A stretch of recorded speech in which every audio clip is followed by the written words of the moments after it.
കാലിക്കറ്റ് യൂണിവേഴ്സിറ്റിയുടെ BBAയുടെ 6th സെമസ്റ്ററിലെ project മാനേജ്മെൻറ്റാണ് നമ്മൾ നോക്കുന്നത്. അപ്പോൾ അതിൽ 2 മാർക്ക് ക്വസ്റ്റ്യൻസ് വരും, 5 മാർക്ക് ക്വസ്റ്റ്യൻസ് വരും, എസ്സേ വരും. ടോട്ടൽ 60 മാർക്കിൻ്റെ ക്വസ്റ്റ്യൻസ് ആണ് നമുക്ക് വരിക. അപ്പോൾ അതിലെ ഇമ്പോർട്ടൻറ്റ് ഷോർട്ട് ആൻസേഴ്സ് 2 മാർക്കിൻ്റെ ഷോർട്ട് ആൻസേഴ്സ് ആണ് നമ്മൾ നോക്കുന്നത്.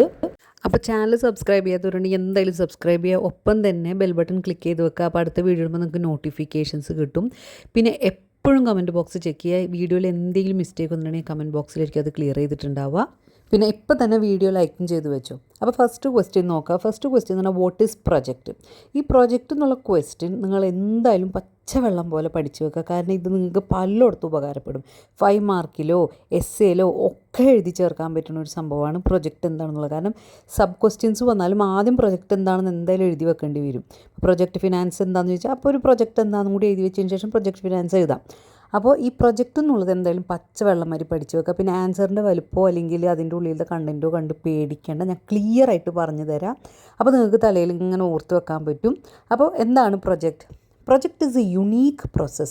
It consists of a set of coordinated and controlled activities with start and finish dates undertaken to achieve an objective conforming to specific requirements including the constraints of time, cost and resource. ഇത്രയും കടുകട്ടി വാക്കുകളൊന്നും കണ്ടിട്ട് പേടിക്കേ വേണ്ട. Trust me, പേടിക്കേണ്ട. ഇത് simplify ചെയ്തിട്ട് ഞാൻ പറഞ്ഞു തരാം. Project എന്ന് പറഞ്ഞാൽ എന്താണ്? ഒരു ടാസ്ക്, അതായത് ഒരു ജോലി. ഇപ്പോൾ ഒരു റുട്ടീനായിട്ടുള്ളൊരു ജോലിയല്ല. ഇപ്പോൾ എന്നും നമ്മൾ തറ തുടക്കുക, തറ അടിച്ചു വാരുക എന്നൊക്കെ പറഞ്ഞാൽ നമ്മൾ റുട്ടീനായിട്ട് ഡെയിലി ദൈനംദിനമായിട്ട് നമ്മൾ ചെയ്യുന്ന ഒരു പരിപാടിയാണ് അല്ലേ. പക്ഷേ പ്രൊജക്റ്റ് എന്ന് പറഞ്ഞാൽ അങ്ങനെയല്ല. പ്രൊജക്റ്റ് എന്ന് പറഞ്ഞാൽ ഒരു ടാസ്ക്, അതിലെന്തുണ്ടാവും? ഡെഡ് ലൈൻ ഉണ്ടാവും. ഒരു അവസാന ദിവസം ഡേറ്റ് അല്ലെങ്കിൽ അതിനൊരു ഡെഡ് ലൈൻ നിശ്ചയിച്ചിട്ടുണ്ടാവും. അങ്ങനത്തെ ഒരു ടാസ്ക്കാണ് എന്ത്? പ്രൊജക്റ്റ്. ഒരു വൺ ടൈം ജോബാണ്. അതായത് ഒരു പ്രാവശ്യം അത് ചെയ്യുള്ളൂ. അങ്ങനെ അത്തരത്തിലുള്ള ഒരു ടാസ്കിനാണ് പ്രൊജക്റ്റ് എന്ന് പറയുന്നത്. ഇപ്പോൾ എക്സാമ്പിൾ പറഞ്ഞു കഴിഞ്ഞാൽ, നമ്മുടെ ഇപ്പോൾ ഒരു ചെറിയൊരു എക്സാമ്പിൾ പറഞ്ഞാൽ, ഇപ്പോൾ നിങ്ങളുടെ ചേച്ചിയുടെ കല്യാണം എന്ന് വിചാരിക്കുക. ഈ ചേച്ചിയുടെ കല്യാണത്തിന് നിങ്ങൾ കാര്യങ്ങളൊക്കെ ഓർഗനൈസ് ചെയ്യും. പന്തലുകാരെ ഏൽപ്പിക്കും, ഫുഡുകാരെ ഏൽപ്പിക്കും, ഡെക്കറേഷൻകാരെ ഏൽപ്പിക്കും. അങ്ങനെ ഓരോ കാര്യങ്ങളും നിങ്ങൾ ഓർഗനൈസ് ചെയ്യും. എന്നാലോ ഈ കല്യാണം കഴിഞ്ഞ് കഴിഞ്ഞാൽ പ്രൊജക്റ്റ് കഴിഞ്ഞു. അതോടെ ആ പ്രൊജക്റ്റ് അങ്ങോട്ട് ഫിനിഷ്, ഖത്തം. അപ്പോൾ ഈ പ്രൊജക്റ്റ് എന്ന് പറയുന്നത് എന്താണ്? അത് ഓർത്ത് വെക്കുക. ഇപ്പോൾ ഈ കല്യാണം എന്ന് പറയുമ്പോൾ നിങ്ങൾ എന്താ പറയുക, ആ ഒരു എക്സാമ്പിൾ ആലോചിച്ച് വെച്ചിട്ടുണ്ടെങ്കിൽ, കല്യാണം എന്ന് പറഞ്ഞാൽ എന്താണ്? അതൊരു ടാസ്ക് പോലെ. അതിനൊരു ഡെഡ് ലൈൻ ഉണ്ട്. കല്യാണത്തിന് ശേഷം 2 ദിവസം കഴിഞ്ഞിട്ട് സദ്യ വിളമ്പിയാൻ പറ്റൂലല്ലോ. കല്യാണത്തിന് അന്നല്ലേ സദ്യ വിളമ്പേണ്ടത്. അപ്പോൾ അതിനൊരു ഡെഡ് ലൈൻ ഉണ്ട്. ഓക്കെ. അപ്പോൾ ഒരു പ്രത്യേക ലക്ഷ്യത്തിന് വേണ്ടിയിട്ട് ഒരു നിശ്ചിത സമയത്തിനുള്ളിൽ ചെയ്ത് തീർക്കുന്ന ഒരു ജോലിയാണെന്ത്? പ്രൊജക്റ്റ്. ഇത് പക്ഷെ എന്താണ്? സ്ഥിരമായിട്ടുള്ള ഒന്നുമല്ല. ഒരു സ്ഥിരമായിട്ട് നമ്മൾ ചെയ്തുകൊണ്ടിരിക്കുന്ന കാര്യമല്ല. അപ്പോൾ അതാണ് പ്രൊജക്റ്റ്. അപ്പോൾ സിമ്പിളായിട്ട് നിങ്ങൾക്ക് പ്രൊജക്റ്റ് മനസ്സിലായാലും എന്താണ്? ഇപ്പോൾ വേറൊരു എക്സാമ്പിൾ പറഞ്ഞു കഴിഞ്ഞാൽ, ഒരു പാലം പണിയുക എന്ന് പറയുക. ഓക്കെ, ഒരു പാലം പണിയണം. അപ്പോൾ ആ പാലം പണിയുമ്പോൾ അതിനെന്തുണ്ട്? പാലം ഇങ്ങനെ എന്നെങ്കിലും അല്ലല്ലോ. പാലം പണിയുന്നതിനൊരു ഡെഡ് ലൈൻ ഉണ്ടാവും. എത്ര വർഷത്തിൻ്റെ ഒരു പ്രൊജക്റ്റ് എന്നോ അങ്ങനെയൊക്കെ ഒരു ടാർഗറ്റൊക്കെ ഉണ്ടാവും അല്ലേ. അപ്പോൾ അത്തരത്തിലുള്ള ഒരു കാര്യത്തിലാണ് പ്രൊജക്റ്റ് എന്ന് പറയുന്നത്. ഒരു ഡെഡ് ലൈൻ ഉണ്ടാവും. അത് ഏറ്റവും വലിയ ഒരു എന്താണ് കീ പോയിൻ്റാണ്. ഒരു ഡെഡ് ലൈൻ ഉണ്ടാവും. അതുപോലെ തന്നെ ഒരു നിശ്ചിത സമയത്തിനുള്ളിലായിരിക്കും അത് ചെയ്ത് തീർക്കുക എന്നുള്ളത്. ഈ ആൻസർ കുറച്ച് ലോങ് ആയിട്ട് തോന്നും, പക്ഷേ ഇത് പഠിച്ചു വെച്ചാൽ നിങ്ങൾക്ക് പച്ചവെള്ളം മാതിരി മൈൻഡിൽ ഉറച്ചിരിക്കും. അപ്പോൾ എന്തായാലും ഇനിയിപ്പോൾ കേൾക്കാൻ ഭയങ്കര ഇതുണ്ടെങ്കിൽ സ്പീഡിലിട്ടിട്ടും കേട്ട് പഠിച്ചെടുക്കുക. അപ്പോൾ നമ്മുടെ ആൻസറിലേക്ക് വരാം. പ്രൊജക്റ്റ് എന്ന് പറഞ്ഞാൽ ഒരു യുണീക്ക് പ്രോസസ്സാണ്. എന്താണ് യുണീക്ക് എന്ന് പറഞ്ഞാൽ? യുണീക്ക് എന്ന് പറഞ്ഞാൽ ഓരോ പ്രൊജക്റ്റും വ്യത്യസ്തമായിരിക്കും അല്ലേ. ഇപ്പോൾ ഒരു പാലം പണിയണ പ്രൊജക്റ്റ് വ്യത്യസ്തമായിരിക്കും, വേറൊരു പ്രൊജക്റ്റ് അതും വ്യത്യസ്തമായിരിക്കും. അപ്പോൾ അതൊരു ഓരോ ടൈപ്പായിരിക്കും. അപ്പോൾ ഒരു യുണീക്കായിട്ടുള്ളൊരു കാര്യമായിരിക്കും എന്ത്? പ്രൊജക്റ്റ്. ഇപ്പോൾ യുണീക്ക് എന്ന് പറഞ്ഞു കഴിഞ്ഞാൽ, ഇപ്പോൾ എക്സാമ്പിൾ പറഞ്ഞു കഴിഞ്ഞാൽ, നിങ്ങൾ 2 ഫാം ബിൽഡിംഗ് പണിയണമെന്ന് വിചാരിക്കുക. അപ്പോൾ ഈ ബിൽഡിങ് പണിയുമ്പോൾ അത് രണ്ടും രണ്ടായിരിക്കും. കാരണം എന്താണ്? ചിലപ്പോൾ അതിൻ്റെ ലൊക്കേഷൻ വ്യത്യസ്തമായിരിക്കും. അതായത് പണിത സ്ഥലം വ്യത്യാസം ഉണ്ടാവും അല്ലേ. അപ്പോൾ അത് യുണീക്കായിരിക്കും. അപ്പോൾ പ്രൊജക്റ്റ് എപ്പോഴും എന്തായിരിക്കും? യുണീക്കായിരിക്കും. അതായത് എപ്പോഴും ഡിഫറെൻ്റ് ആയിരിക്കും. ഇനി രണ്ടാമത്തെ ലൈൻ എന്താണ്? It is coordinated. Set of coordinated എന്ന് പറഞ്ഞു കഴിഞ്ഞാൽ കോർഡിനേഷൻ ഉണ്ടാവും. എന്താണ് കോർഡിനേഷൻ എന്ന് പറഞ്ഞാൽ? കോർഡിനേഷൻ എന്ന് പറഞ്ഞാൽ ഓടിപ്പോയിട്ട് അവിടെ എന്തെങ്കിലും ഇങ്ങനെ ചെയ്ത് കാട്ടി വെക്കല്ല ചെയ്യുക. നല്ലോണം ഓർഗനൈസ് ചെയ്തിട്ടാണ് നമ്മൾ എന്ത് ചെയ്യുക? കാര്യങ്ങൾ പ്ലാൻ ചെയ്തിട്ടായിരിക്കും എന്ത് ചെയ്യുക? ആ കാര്യങ്ങളൊക്കെ ചെയ്യുക. അതിനാണ് പറയുക കോർഡിനേഷൻ. ഇപ്പോൾ ഒരു കല്യാണത്തിന് നമ്മൾ കോർഡിനേറ്റ് ചെയ്യുക എന്ന് പറയുമ്പോൾ എല്ലാവരും പ്ലാൻ ചെയ്തിട്ടായിരിക്കും. ചിലപ്പോൾ ഡ്രസ്സ് എടുക്കാൻ പോകാനൊരു കോർഡിനേഷൻ ഉണ്ടാവും, ജ്വല്ലറി എടുക്കാൻ പോകാനൊരു കോർഡിനേഷൻ ഉണ്ടാവും അല്ലേ. അപ്പോൾ ഒരു കോർഡിനേഷനോട് കൂടിയിട്ടായിരിക്കും കാര്യങ്ങൾ നമ്മൾ ചെയ്ത് തീർക്കുക. അല്ലാണ്ട് വെറുതെ പോയിട്ട് എന്തെങ്കിലും റാൻഡംലി പോയിട്ട് നമ്മൾ എന്തെങ്കിലും ചെയ്ത് തീർക്കുന്ന കാര്യമായിരിക്കില്ല. കോർഡിനേഷൻ ഉണ്ടാവും. അതുപോലെ തന്നെയാണ് കൺട്രോൾഡ് ആക്ടിവിറ്റീസ്. കൺട്രോളും ഈ കോർഡിനേഷനും ഒരേപോലെ തന്നെ എല്ലാം പ്ലാനോട് കൂടിയിട്ടായിരിക്കും ചെയ്യാന്നുള്ളത്. ഇനി അതുപോലെ തന്നെ ഇനി അടുത്ത വരുന്നതാണ് വിത്ത് സ്റ്റാർട്ട് ആൻഡ് ഫിനിഷ് ഡേറ്റ്. അതായത് ഒരു ബൗണ്ടറി, ഒരു ഡെഡ് ലൈൻ ഉണ്ടാവും അല്ലേ. ഒരു ക്ലിയർ ആയിട്ടൊരു സ്റ്റാർട്ട് ഡേറ്റും ഉണ്ടാവും, തുടങ്ങണത് എന്നാണെന്നുള്ളൊരു ഡേറ്റും ഉണ്ടാവും, അതുപോലെ തന്നെ അത് അവസാനിക്കണം എന്നാണെന്നുള്ളൊരു ഡേറ്റും കൂടി ഉണ്ടാവും. അപ്പോൾ അത് രണ്ടും കൂടി നമ്മുടെ പ്രൊജക്റ്റിൽ ഉണ്ടാവും. ഇനി എന്തിനാണ് ഈ പ്രൊജക്റ്റ് ചെയ്യണത്? അത് to achieve an objective. Objective എന്ന് പറഞ്ഞാൽ എന്താണ്? ലക്ഷ്യം. ആ ഒരു ലക്ഷ്യം നേടാൻ വേണ്ടി, അച്ചീവ് ചെയ്യുക എന്ന് പറഞ്ഞാൽ നേടുക. ആ ഒരു ഒബ്ജക്റ്റീവ് നേടാൻ വേണ്ടിയിട്ടാണ് നമ്മൾ എന്ത് ചെയ്യണത്? ഈ പ്രൊജക്റ്റ് ചെയ്യണത്. അത് തന്നെ സ്പെസിഫിക് ആയിട്ടുള്ള റിക്വയർമെൻറ്റ്സ് ഉണ്ട്, കണ്ടീഷനുകളുണ്ട്. എന്താണ് കണ്ടീഷനുകൾ? അതായത് നമ്മുടെ കയ്യിൽ നിശ്ചിതമായിട്ടുള്ള സമയം, അതുപോലെ തന്നെ മണി, പണം, അതുപോലെ തന്നെ റിസോഴ്സസ് എന്ന് പറഞ്ഞാൽ എന്താണ്? ഇപ്പോൾ ഒരു പാലം പണിയാണെങ്കിൽ അവിടെ എന്ത് വേണം? മെഷീനറീസ് വേണം, പണിക്കാർ വേണം, മെറ്റീരിയൽസ് വേണം, ഇതൊക്കെ വേണം. ഇപ്പോൾ എക്സാമ്പിൾ കല്യാണം എന്ന് പറഞ്ഞാൽ പോലും നമുക്ക് കല്യാണത്തിന് എന്ത് വേണം? കല്യാണത്തിന് പല വക റിസോഴ്സസ് വേണ്ടേ? കാറ്ററിംഗുകാർ വേണം, അതേപോലെ തന്നെ ഈവൻറ്റ് മാനേജ്മെൻറ്റുകാർ വേണം, ഫോട്ടോഗ്രാഫേഴ്സ് വേണം, അങ്ങനെ പല പല സെക്ഷനിൽ നിന്നുള്ള ആളുകളായിട്ട് വേണ്ടേ? അത്തരത്തിലുള്ള റിസോഴ്സുകൾ വേണ്ടേ? അപ്പോൾ നിങ്ങൾ സിമ്പിളായിട്ട് ഓർത്ത് വെക്കുകയാണെങ്കിൽ ഒരു കല്യാണം എന്ന് ആലോചിച്ച് വെക്കുക. ശരിക്കും നമ്മുടെ ബിസിനസ് മാനേജ്മെൻറ്റിൽ പറയുന്നത് ഇപ്പോൾ ഒരു ബിസിനസ് പരമായിട്ട് ചെയ്യുന്ന കാര്യങ്ങളിൽ വരുന്നതാണ് പ്രൊജക്റ്റ്. പക്ഷേ നിങ്ങൾ എളുപ്പത്തിലൊരു കല്യാണം എന്ന് ആലോചിച്ച് വെക്കുക. അപ്പോൾ അതിലെന്തൊക്കെ പോയിൻറ്റ്സ് വരുന്നുണ്ട്? ഒരു യുണീക്കായിട്ടുള്ള പ്രോസസ്സായിരിക്കും. അതെ, വളരെ ഡിഫറെൻ്റ് ആയിട്ടുള്ള ഒരു പ്രോസസ്സായിരിക്കും. അതിനെന്തുണ്ടാവും?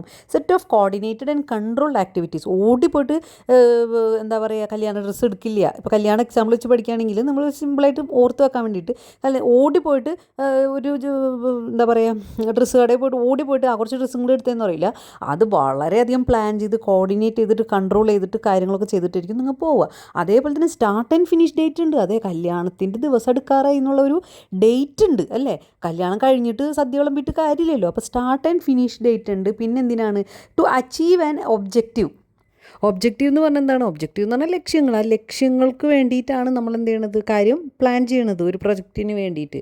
അതുപോലെ തന്നെ സ്പെസിഫിക് ആയിട്ടുള്ള നമുക്കുള്ള റിക്വയർമെൻറ്റ്സ് ഉണ്ട്. നമുക്ക് ഇത്ര ആൾക്കാരാണ് കല്യാണത്തിന് വരിക, നമ്മൾ ഇൻവൈറ്റ് ചെയ്യാൻ പോകുന്നത് ഇത്ര പേരെയാണ്, നമ്മൾ സ്റ്റേജല്ല ഓഡിറ്റോറിയം നമുക്ക് കപ്പാസിറ്റി ഇത്ര വേണം, അങ്ങനെ പല റിക്വയർമെൻറ്റ്സ് നമുക്കുണ്ട്. അപ്പോൾ അതുപോലെ തന്നെ ഒരു പ്രൊജക്റ്റിൽ പലതരത്തിലുള്ള റിക്വയർമെൻറ്റ്സ് ഉണ്ടാവും. അതുപോലെ തന്നെ constraints of time, cost and resource. അതായത് നമ്മുടെ കയ്യിലുള്ള നിശ്ചിതമായിട്ടുള്ള ടൈം, പണം, അതുപോലെ തന്നെ റിസോഴ്സ് ഉപയോഗിച്ചിട്ടാണ് നമ്മൾ എന്ത് ചെയ്യുക? ഒരു പ്രൊജക്റ്റ് നടത്തുക. കാരണം ടൈം എന്ന് പറഞ്ഞാൽ ഇപ്പോൾ കല്യാണത്തിൻ്റെ എക്സാമ്പിൾ ഒക്കെ ആണെങ്കിൽ ഒരു കാലാവധി ഉണ്ട് കല്യാണത്തിൻ്റെ ഡേറ്റ് വരെ.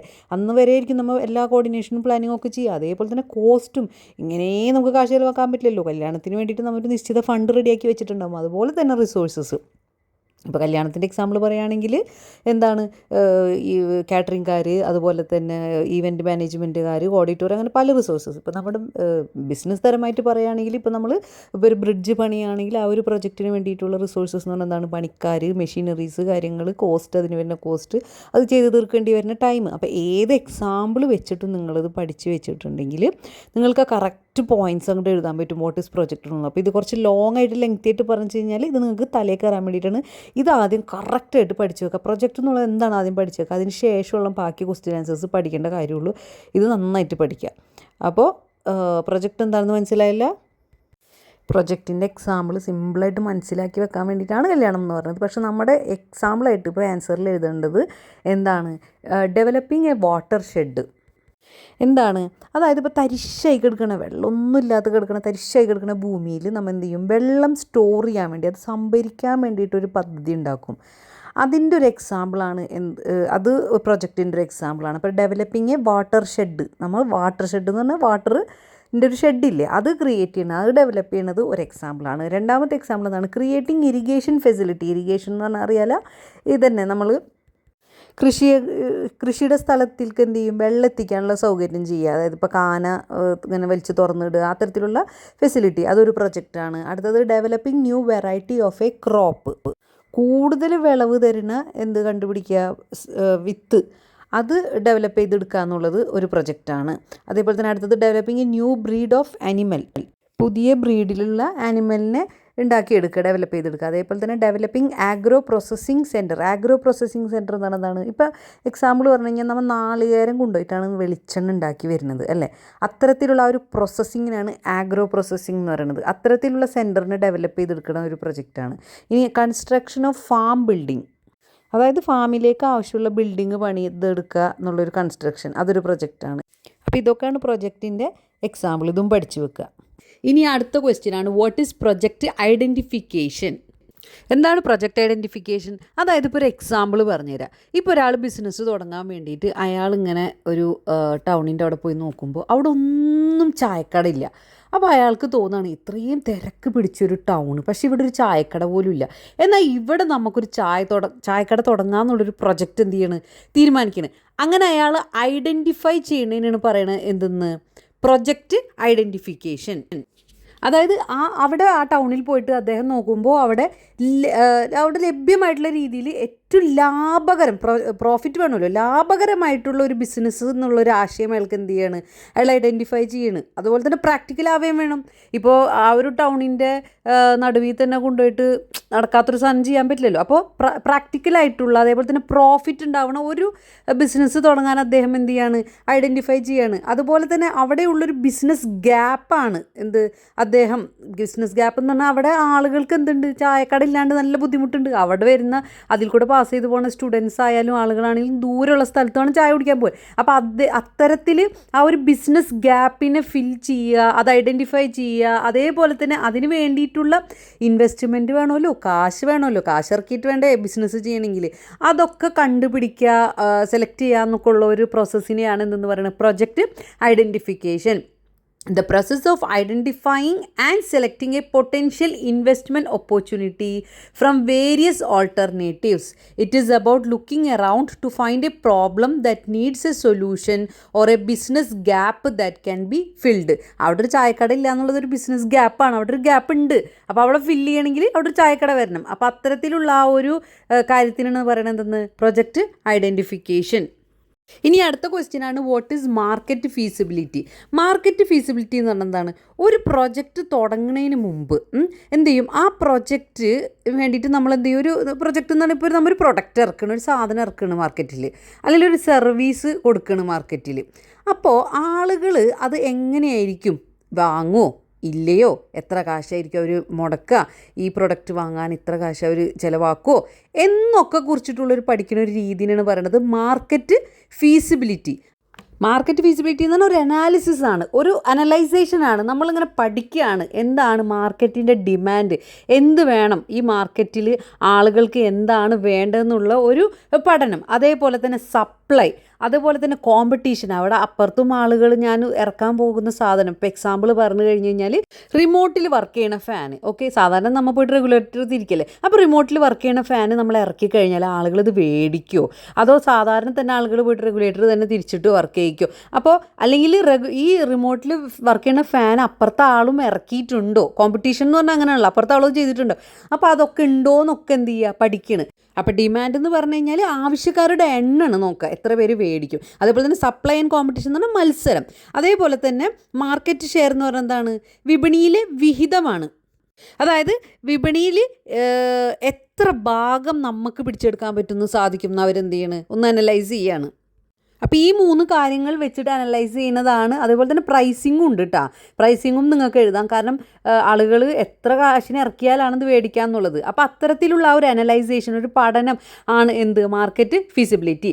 Analysis of the market demand, മാർക്കറ്റിൽ എത്ര ആവശ്യക്കാരുണ്ട്, സപ്ലൈ, അതേപോലെ തന്നെ competition and potential market share, വിപണി എത്ര പിടിച്ചെടുക്കും, for the projects output. Project ഇത് പുറത്തേക്ക് വരുമ്പോൾ, ഔട്ട്പുട്ട് ഈ ഒരു പ്രൊഡക്റ്റായിട്ട് പുറത്തേക്ക് വരുമ്പോൾ ഇത് ആരൊക്കെ എടുക്കും എന്നൊക്കെ ഉള്ളതിൻ്റെ ഒരു അനലൈസേഷനാണ് എന്ത്, മാർക്കറ്റ് ഫീസിബിലിറ്റി. സിമ്പിളായിട്ട് പറഞ്ഞു കഴിഞ്ഞാൽ checking if there are enough people to buy your product, if you build it will they come. അത് സിമ്പിളായിട്ട് നിങ്ങൾക്ക് മനസ്സിലാക്കാൻ എഴുതിയതാണ്. പഠിക്കേണ്ടത് ആ analysis of the market demand. അങ്ങനെ ഒന്നും കിട്ടാത്തവർക്ക്, അത്രയും തള്ളി നിൽക്കാത്തവരാണെങ്കിൽ താഴത്തത് അത് ആ ലൈനെങ്കിലും എഴുതി വെച്ചിട്ട് മാർക്ക് നേടുക. ഇനി അടുത്ത ക്വസ്റ്റ്യൻ ആണ് what is project life cycle. Project life cycle എന്ന ലൈഫ് സൈക്കിളിൽ തന്നെ ഉണ്ട് വാക്ക് എന്താണെന്ന്. ഇപ്പോൾ ഒരു എക്സാമ്പിൾ പറഞ്ഞു കഴിഞ്ഞ് കഴിഞ്ഞാൽ മനുഷ്യന്മാർക്ക് പോലെ തന്നെ മനുഷ്യന്മാർക്ക് പല സ്റ്റേജുകളുണ്ട് ലൈഫ് സൈക്കിളിന് അല്ലേ. ചൈൽഡ്ഹുഡ് ഉണ്ട്, ചെറുപ്പകാലം, അതായത് ചെറുപ്പം എന്ന് പറഞ്ഞാൽ ചെറിയ കുട്ടിയായിരിക്കുന്ന കാലം. പിന്നെ യൂത്ത് ഉണ്ട്, അതുപോലെ തന്നെ ടീനേജർ ആവും, അതേപോലെ തന്നെ ഓൾഡ് ഏജ് വയസ്സാങ്കാലമാവും. അങ്ങനെ അതുപോലൊരു സ്റ്റേജ് മനുഷ്യന്മാർക്കുണ്ട് ഇല്ലേ. അതുപോലെ തന്നെയാണ് എന്ത് പ്രൊജക്റ്റിനും ഒരു ലൈഫ് സൈക്കിൾ ഉണ്ട്. അത് തുടങ്ങുന്നത് മുതൽ അത് അവസാനിക്കണ വരെ അതിനെന്തുണ്ട്, ഒരു സൈക്കിൾ ഉണ്ട്. ആ ഒരു പ്രൊജക്റ്റ് എന്ത് ചെയ്യും, കുറേ കാര്യങ്ങളിൽ കൂടെ പാസ് ചെയ്തിട്ടാണ് അത് അവസാനം എൻഡ് ചെയ്യുക. അപ്പോൾ അതിനാണ് പറയുക project life cycle. It refers to the different phases a project goes through from start to finish. തുടങ്ങുന്നത് മുതൽ അവസാനിക്കുന്നത് വരെ പോകുന്ന ആ ഒരു പ്രോസസ്സ് ഫേസ് ആ ഒരു കാലഘട്ടത്തിനെയാണ് എന്തെന്ന് പറയുന്നത് പ്രൊജക്റ്റ് ലൈഫ് സൈക്കിൾ. ഇനീഷ്യേറ്റ് ചെയ്യുക എന്താണ്, നമ്മൊന്ന് തുടക്കം കുറിക്കുക. അതേപോലെ തന്നെ പ്ലാൻ ചെയ്യുക, പ്ലാനിങ്, നമുക്കൊന്ന് എന്തൊക്കെ ചെയ്യണം എന്നുള്ളത് പ്ലാൻ ചെയ്യുക. എക്സിക്യൂഷൻ എന്ന് പറഞ്ഞാൽ എന്താണ്, നമ്മത് ചെയ്ത് കാണിക്കുക. അതിലേക്ക് ഇറങ്ങി അതങ്ങോട്ട് സ്റ്റാർട്ട് ചെയ്യുക. അതേപോലെ തന്നെ മോണിറ്ററിങ് എന്ന് പറഞ്ഞാൽ എന്താണ്, നമ്മൾ അതിനെക്കുറിച്ചിട്ടൊന്ന് നോക്കും, എന്താണ് എങ്ങനെയാണ് എന്നൊക്കെ ഉള്ളത് എന്ത് ചെയ്യും, മോണിറ്റർ ചെയ്യും. അതേപോലെ തന്നെ ലാസ്റ്റത്തെ സ്റ്റേജാണ് എന്ത്, ക്ലോസിങ്. അത് തീർന്നു അതിൻ്റെ അവസാന സ്റ്റേജ്. അപ്പോൾ വളരെ സിമ്പിളായിട്ടുള്ള ക്വസ്റ്റ്യൻ ആണ്, എന്തായാലും പഠിക്കണം, ഇമ്പോർട്ടൻ്റ് ഒക്കെ ക്വസ്റ്റ്യൻ ആണ്. What is project life cycle? It refers to the different phases a project goes through from start to finish: initiation, planning, execution, monitoring and closing. ഇനി അടുത്ത ക്വസ്റ്റ്യൻ ആണ് what is project profiling. Project profiling എന്ന് പറഞ്ഞാൽ എന്താണ്, ഒരു പ്രൊജക്റ്റിൻ്റെ പ്രധാനപ്പെട്ടുള്ള ഒരു വശങ്ങളൊക്കെ ചേർത്തിട്ട് തയ്യാറാക്കുന്ന ഒരു ലഘു വിവരണമാണ് പ്രൊജക്റ്റ് പ്രൊഫൈലിംഗ്. ഒരു ചെറിയൊരു ബ്രീഫായിട്ടുള്ളൊരു വിവരണം. ഇപ്പോൾ പറയുകയാണെങ്കിൽ ഒരു പ്രൊജക്റ്റിൻ്റെ ബയോഡാറ്റ തയ്യാറാക്കൂലേ, അതുപോലെ തന്നെ, അതായത് ആ പ്രൊജക്റ്റിൻ്റെ സ്വഭാവം എങ്ങനെയാണ്, അത് എത്ര വലിയതാണ്, അല്ലെങ്കിൽ അതിന് എത്ര കാശ് ആവശ്യം വരും, how much money it needs, അല്ലെങ്കിൽ അതിന് എത്രമാത്രം റിസ്ക് ഉണ്ട്, ബുദ്ധിമുട്ടുണ്ട്, അങ്ങനെയൊക്കെ വളരെയധികം എല്ലാ കാര്യങ്ങളും ഉൾപ്പെടുത്തിയിട്ട് ഒരു ബയോഡാറ്റ തയ്യാറാക്കുന്ന പോലൊരു സംഭവമാണ് എന്ത്, പ്രൊജക്റ്റ് പ്രൊഫൈലിംഗ്. ഒരു സമ്മറി തയ്യാറാക്കും, അതിനാണ് പറയുക project profiling. It is a process of summarising the key attributes. Key ആയിട്ടുള്ള ആട്രിബ്യൂട്ട്സ്, ഈ ആട്രിബ്യൂട്ട്സ് എന്ന് പറഞ്ഞാൽ എന്തൊക്കെയാണ്, സൈസ്, അതിൻ്റെ വലുപ്പം, അല്ലെങ്കിൽ അതിൻ്റെ കോംപ്ലക്സിറ്റി, റിസ്ക്, അത് എത്രമാത്രം റിസ്ക് പിടിച്ച കാര്യമാണ്, അല്ലെങ്കിൽ ചെറിയ പ്രൊജക്റ്റാണോ വലിയ പ്രൊജക്റ്റാണോ, അതിൻ്റെ സൈസ്, അതേപോലെ തന്നെ അതൊക്കെ കാറ്റഗറൈസ് ചെയ്തിട്ടുള്ളൊരു സമ്മറിയാണ് എന്ത്, പ്രൊജക്റ്റ് പ്രൊഫൈലിംഗ്. അല്ലെങ്കിൽ ഇങ്ങനെ എഴുതാം, generating a brief overview of the project's characteristics to determine its management requirements. എന്തൊക്കെയാണ് ആവശ്യം എന്നുള്ളത് കാര്യങ്ങളെല്ലാം, അതായത് ചുരുക്കി പറഞ്ഞാൽ ബ്രീഫായിട്ടുള്ളൊരു ഡിസ്ക്രിപ്ഷനാണ് എന്ത്, പ്രൊജക്റ്റ് പ്രൊഫൈലിംഗ്. അതുപോലെ തന്നെ creating A snapshot or A biodata, അത് എക്സാമിന് എഴുതാൻ വേണ്ടിയിട്ടില്ല, ജസ്റ്റ് നിങ്ങൾക്ക് മനസ്സിലാക്കാൻ വേണ്ടി ഒരു ബയോഡാറ്റ എന്നുള്ള വേർഡ് അങ്ങോട്ട് ഓർമ്മ ഉണ്ടാകും. പ്രൊജക്റ്റ് പ്രൊഫൈൽ എന്ന് പറഞ്ഞാൽ ബയോഡാറ്റ. അപ്പോൾ പിന്നെ നിങ്ങൾക്ക് വിശദീകരിച്ചിട്ട് എഴുതാൻ പറ്റും. So that the manager nose how much work is involve. ഇപ്പോൾ നിങ്ങൾ ഇത് കൊണ്ടുപോയിട്ട് ആ മാനേജറിൻ്റെ അടുത്ത് കൊടുക്കുന്നു, സാർ ഈ പ്രൊജക്റ്റ് ഉണ്ട് എന്ന് പറഞ്ഞാൽ ആ മാനേജറിന് ഇതൊന്ന് സമ്മറി വായിച്ച് നോക്കുമ്പോൾ മനസ്സിലാവും, ഓക്കെ ഇതിന് ഇത്രമാത്രം റിസ്ക് ഉണ്ട്, അല്ലെങ്കിൽ ഇത് ഇത്രമാത്രം വലിയൊരു പ്രൊജക്റ്റാണ്, അല്ലെങ്കിൽ ഇത്രമാത്രം ചെറിയ പ്രൊജക്റ്റാണ് എന്നൊക്കെ ഉള്ളത്. അപ്പോൾ അത്തരത്തിലുള്ളൊരു ബയോഡാറ്റ പോലത്തെ ഒരു സംഭവത്തിനാണ് എന്തെന്ന് പറയുന്നത് പ്രൊജക്റ്റ് പ്രൊഫൈലിംഗ്. ഇനി അടുത്ത ക്വസ്റ്റ്യൻ ആണ് വാട്ട് ഈസ് പ്രൊജക്റ്റ് ഡയറി. ഇതൊക്കെ വളരെ സിമ്പിളായിട്ടുള്ള ക്വസ്റ്റ്യൻ ആണ്, എന്താണ്, പക്ഷേ ഇതൊക്കെ എക്സാമിന് ചോദിച്ചതാണ്. മുൻ വർഷങ്ങളിൽ പ്രീവിയസ് ഇയർ ക്വസ്റ്റ്യൻ പേപ്പറിലത്തെ ക്വസ്റ്റ്യൻസ് ആണ്, അല്ലാണ്ട് ഇമ്പോർട്ടൻറ്റ് ക്വസ്റ്റ്യൻസ് എന്ന് പറഞ്ഞാൽ പ്രത്യേകിച്ച് പുതിയതൊരാളുണ്ടാക്കണതല്ല. കഴിഞ്ഞ മുമ്പത്തെ ക്വസ്റ്റ്യൻ പേപ്പേഴ്സിൽ നിന്നുള്ള ക്വസ്റ്റ്യൻസ് ആണ് നമ്മൾ നോക്കുന്നത്. അപ്പോൾ എന്തായാലും പഠിച്ചു പോവുക. What is a project diary എന്ന് പറഞ്ഞാൽ എന്താണ്, ഒരു പ്രൊജക്റ്റിൽ ഓരോ ദിവസം നടക്കുന്ന കാര്യങ്ങൾ കുറിച്ച് വെക്കുക. നമ്മൾ ഡയറി എഴുതൂലേ, അതേപോലെ തന്നെ സെയിം സംഭവമാണ് എന്ത്, പ്രൊജക്റ്റ് ഡയറി. എ റെക്കോർഡ്, ഒന്നില്ലെങ്കിൽ മാനുവൽ ആയിരിക്കും. മാനുവൽ എന്ന് പറഞ്ഞാൽ എന്താണ്, നമ്മൾ കൈ കൊണ്ട് എഴുതുന്നതായിരിക്കും ഡയറി പോലെ, അല്ലെങ്കിൽ ഡിജിറ്റൽ, ഇപ്പോൾ മൊബൈലിലോ കമ്പ്യൂട്ടറിലോ ഒക്കെ നമ്മൾ എന്ത് ചെയ്യും, ഒരു ഫയൽ പോലെയൊക്കെ സേവ് ചെയ്യണതാണ് ഡിജിറ്റൽ. അപ്പോൾ ഒന്നല്ലെങ്കിൽ മാനുവലോ അല്ലെങ്കിൽ ഡിജിറ്റലായിട്ടുള്ളൊരു record used to document daily activities, ദിവസവും നടക്കുന്ന ആക്ടിവിറ്റീസ്, ദൈനംദിനമായിട്ട് നടക്കുന്ന കാര്യങ്ങൾ. അതേപോലെ തന്നെ പ്രോഗ്രസ് എന്ന് പറഞ്ഞാൽ എന്താണ്, ഓക്കെ ഇത് മുന്നോട്ട് പോകുന്നുണ്ടോ, അതോ നിപ്പിൽ അവിടെ തന്നെ നിൽക്കുകയാണോ എന്നൊക്കെയുള്ള ഒരു പ്രോഗ്രസ്, അത് രേഖപ്പെടുത്തും. അതേപോലെ തന്നെ പ്രോബ്ലംസ്, എന്തൊക്കെയാണ് ഇനി പ്രശ്നങ്ങൾ എന്നുള്ളത് രേഖപ്പെടുത്തുന്നത്. And the decisions made during the project. Okay നമ്മൾ ഇടയിൽ വെച്ചിട്ട് ഇങ്ങനൊരു തീരുമാനം എടുക്കുകയാണ്, ഇതുപോലെ നീങ്ങണ്ട, ഇതിങ്ങനെ ചെയ്യാം എന്നൊക്കെയുള്ളൊരു തീരുമാനം എടുത്ത് മാറണം. അപ്പോൾ അത്തരത്തിലുള്ള എല്ലാ കാര്യങ്ങളും രേഖപ്പെടുത്തുന്ന ആ ഒരു റെക്കോർഡാണ് എന്ത്, പ്രൊജക്റ്റ് ഡയറി. അത് മാനുവൽ ആയിരിക്കാം, കൈകൊണ്ട് എഴുതാം, അല്ലെങ്കിൽ ഡിജിറ്റലായിട്ട് എഴുതാം. Example, it is a log book, it's where the manager writes today we finish the foundation. ഇപ്പോൾ ഒരു ഫൗണ്ടേഷൻ അടിത്തറ ഇട്ടു എന്ന് പറഞ്ഞ മാതിരി നമ്മൾ ഇന്ന് അത് ചെയ്തു കഴിഞ്ഞു, ഇന്ന് മഴ പെയ്തു, അതുകൊണ്ട് നമ്മൾ എന്ത് ചെയ്തില്ല, ഇന്ന് വർക്ക് നിർത്തി വെച്ചു, അങ്ങനെയൊക്കെയുള്ള ഒരു എന്താ പറയുക റെക്കോർഡ് അതിനെയാണ് പ്രൊജക്റ്റ് ഡയറി എന്ന് പറയുന്നത്. ഇനി അടുത്തതാണ് വാട്ട് ഈസ് കൺസോർട്ടിയം ലെൻഡിങ്. ആ വേർഡിൽ തന്നെ ഉണ്ട് ലെൻഡിങ്. അതായത് ചെറിയ ക്ലാസ്സിൽ മാത്സിലൊക്കെ പഠിച്ചിട്ടുണ്ട്, I borrowed the money from Rakesh, I lend him ഇത്ര മണി, അല്ലെങ്കിൽ ഐ ലെൻഡ് സുമേഷ് 5 rupees, ഇങ്ങനെ അത് നിങ്ങൾ പഠിച്ചിട്ടില്ലേ. അപ്പോൾ ലെൻഡ് ചെയ്യാന്ന് പറഞ്ഞാൽ എന്താണ്? ഇപ്പോൾ ഇവിടെ പറയുന്നത് വെച്ച് കഴിഞ്ഞാൽ ഗ്രൂപ്പായിട്ട് കൊടുക്കണ ലോണ്. ആര്? ബാങ്ക് ഗ്രൂപ്പായിട്ട് കാശ് കൊടുക്കണതിനാണ് പറയുന്നത് എന്തെന്ന്? Consortium lending. ആർക്കാണ് കാശ് കൊടുക്കുന്നത്? ഒരു പ്രൊജക്റ്റ് തുടങ്ങാൻ വേണ്ടിയിട്ട് ബാങ്കുകൾ എല്ലാവരും കൂടി ഒരുമിച്ച് നിന്നിട്ട് എന്ത് ചെയ്യും? ഒരു വലിയ തുക എന്ത് ചെയ്യും? വായ്പയായിട്ട് കൊടുക്കണം. ആ ഒരു രീതിയാണ് പറയണത് എന്തെന്ന്? Consortium lending. When a project is very large, a group of banks join together to provide the loan instead of just one bank. This reduces the risk for each bank. അതായത് ഒരു ബാങ്ക് കൊടുത്തു കഴിഞ്ഞാൽ ചിലപ്പോൾ അതിന് risk കൂടുതലായിരിക്കും, അതേപോലെ തന്നെ വലിയ തുക ആയിരിക്കും ആവശ്യം വരെ ഈ പ്രൊജക്റ്റിന്. അപ്പോൾ ഒരുപാട് ഗ്രൂപ്പ് ഓഫ് ബാങ്കുകൾ നിന്നിട്ട് പണം വായ്പ നൽകുന്ന ആ ഒരു രീതിയിലാണ് കൺസോർട്ടിയം ലെൻഡിങ് എന്ന് പറയുന്നത്. ഇപ്പോൾ എക്സാമ്പിൾ പറയുകയാണെങ്കിൽ, ഇപ്പോൾ ഒരു ഡാം തുറക്കണ ഒരു പ്രൊജക്റ്റ് നടക്കണമെന്ന് വിചാരിക്കുക. അതൊക്കെ ഭയങ്കര കാശ് ചിലവുള്ള കാര്യമല്ലേ. അപ്പോൾ എന്ത് ചെയ്യുക? 5000 കോടി രൂപയായിരിക്കും ഒരു ഡാമിൻ്റെ പ്രൊജക്റ്റിന് വരുന്ന ചിലവ്. അപ്പോൾ ഒരുപാട് ബാങ്കുകൾ, SBI bank, HDFC bank, ICIC bank എല്ലാവരും കൂടി ഒരുമിച്ച് നിന്നിട്ട് എന്ത് ചെയ്യും? ഈ 5000 കോടി ആ പ്രൊജക്റ്റിലേക്ക് വായ്പയായിട്ട് കൊടുക്കും. അപ്പോൾ അത്തരത്തിലുള്ള ഒരു പ്രോസസ്സിനാണ് പറയുന്നത് കൺസോർട്ടിയം ലെൻഡിങ്. നിങ്ങൾക്ക് ഈ ആൻസർ ഇങ്ങനെയും എഴുതാം നല്ല നീറ്റായിട്ട്. Consortium lending is a financial arrangement where a group of banks share the risk and funding of a single large project. അവർ 2 കാര്യം ചെയ്യുന്നുണ്ട്. ഒന്ന് ഫണ്ട് കൊടുക്കുന്നുണ്ട്, അതായത് കാശ് വായ്പയായിട്ട് കൊടുക്കുന്നുണ്ട് ഈ പ്രൊജക്റ്റിന് വേണ്ടി. അതേപോലെ തന്നെ ഷെയർ ദ റിസ്ക്, ഇതിൻ്റെ റിസ്ക്കും അവരെന്ത് ചെയ്യുന്നുണ്ട്? ഷെയർ ചെയ്യുന്നുണ്ട്. അപ്പോൾ അത്തരത്തിലുള്ള ആ ഒരു പ്രോസസ്സിനാണ് പറയുന്നത് കൺസോർട്ടിയം ലെൻഡിങ്. ഇനി അടുത്ത ക്വസ്റ്റ്യൻ ആണ്, what are the major sources of the project idea?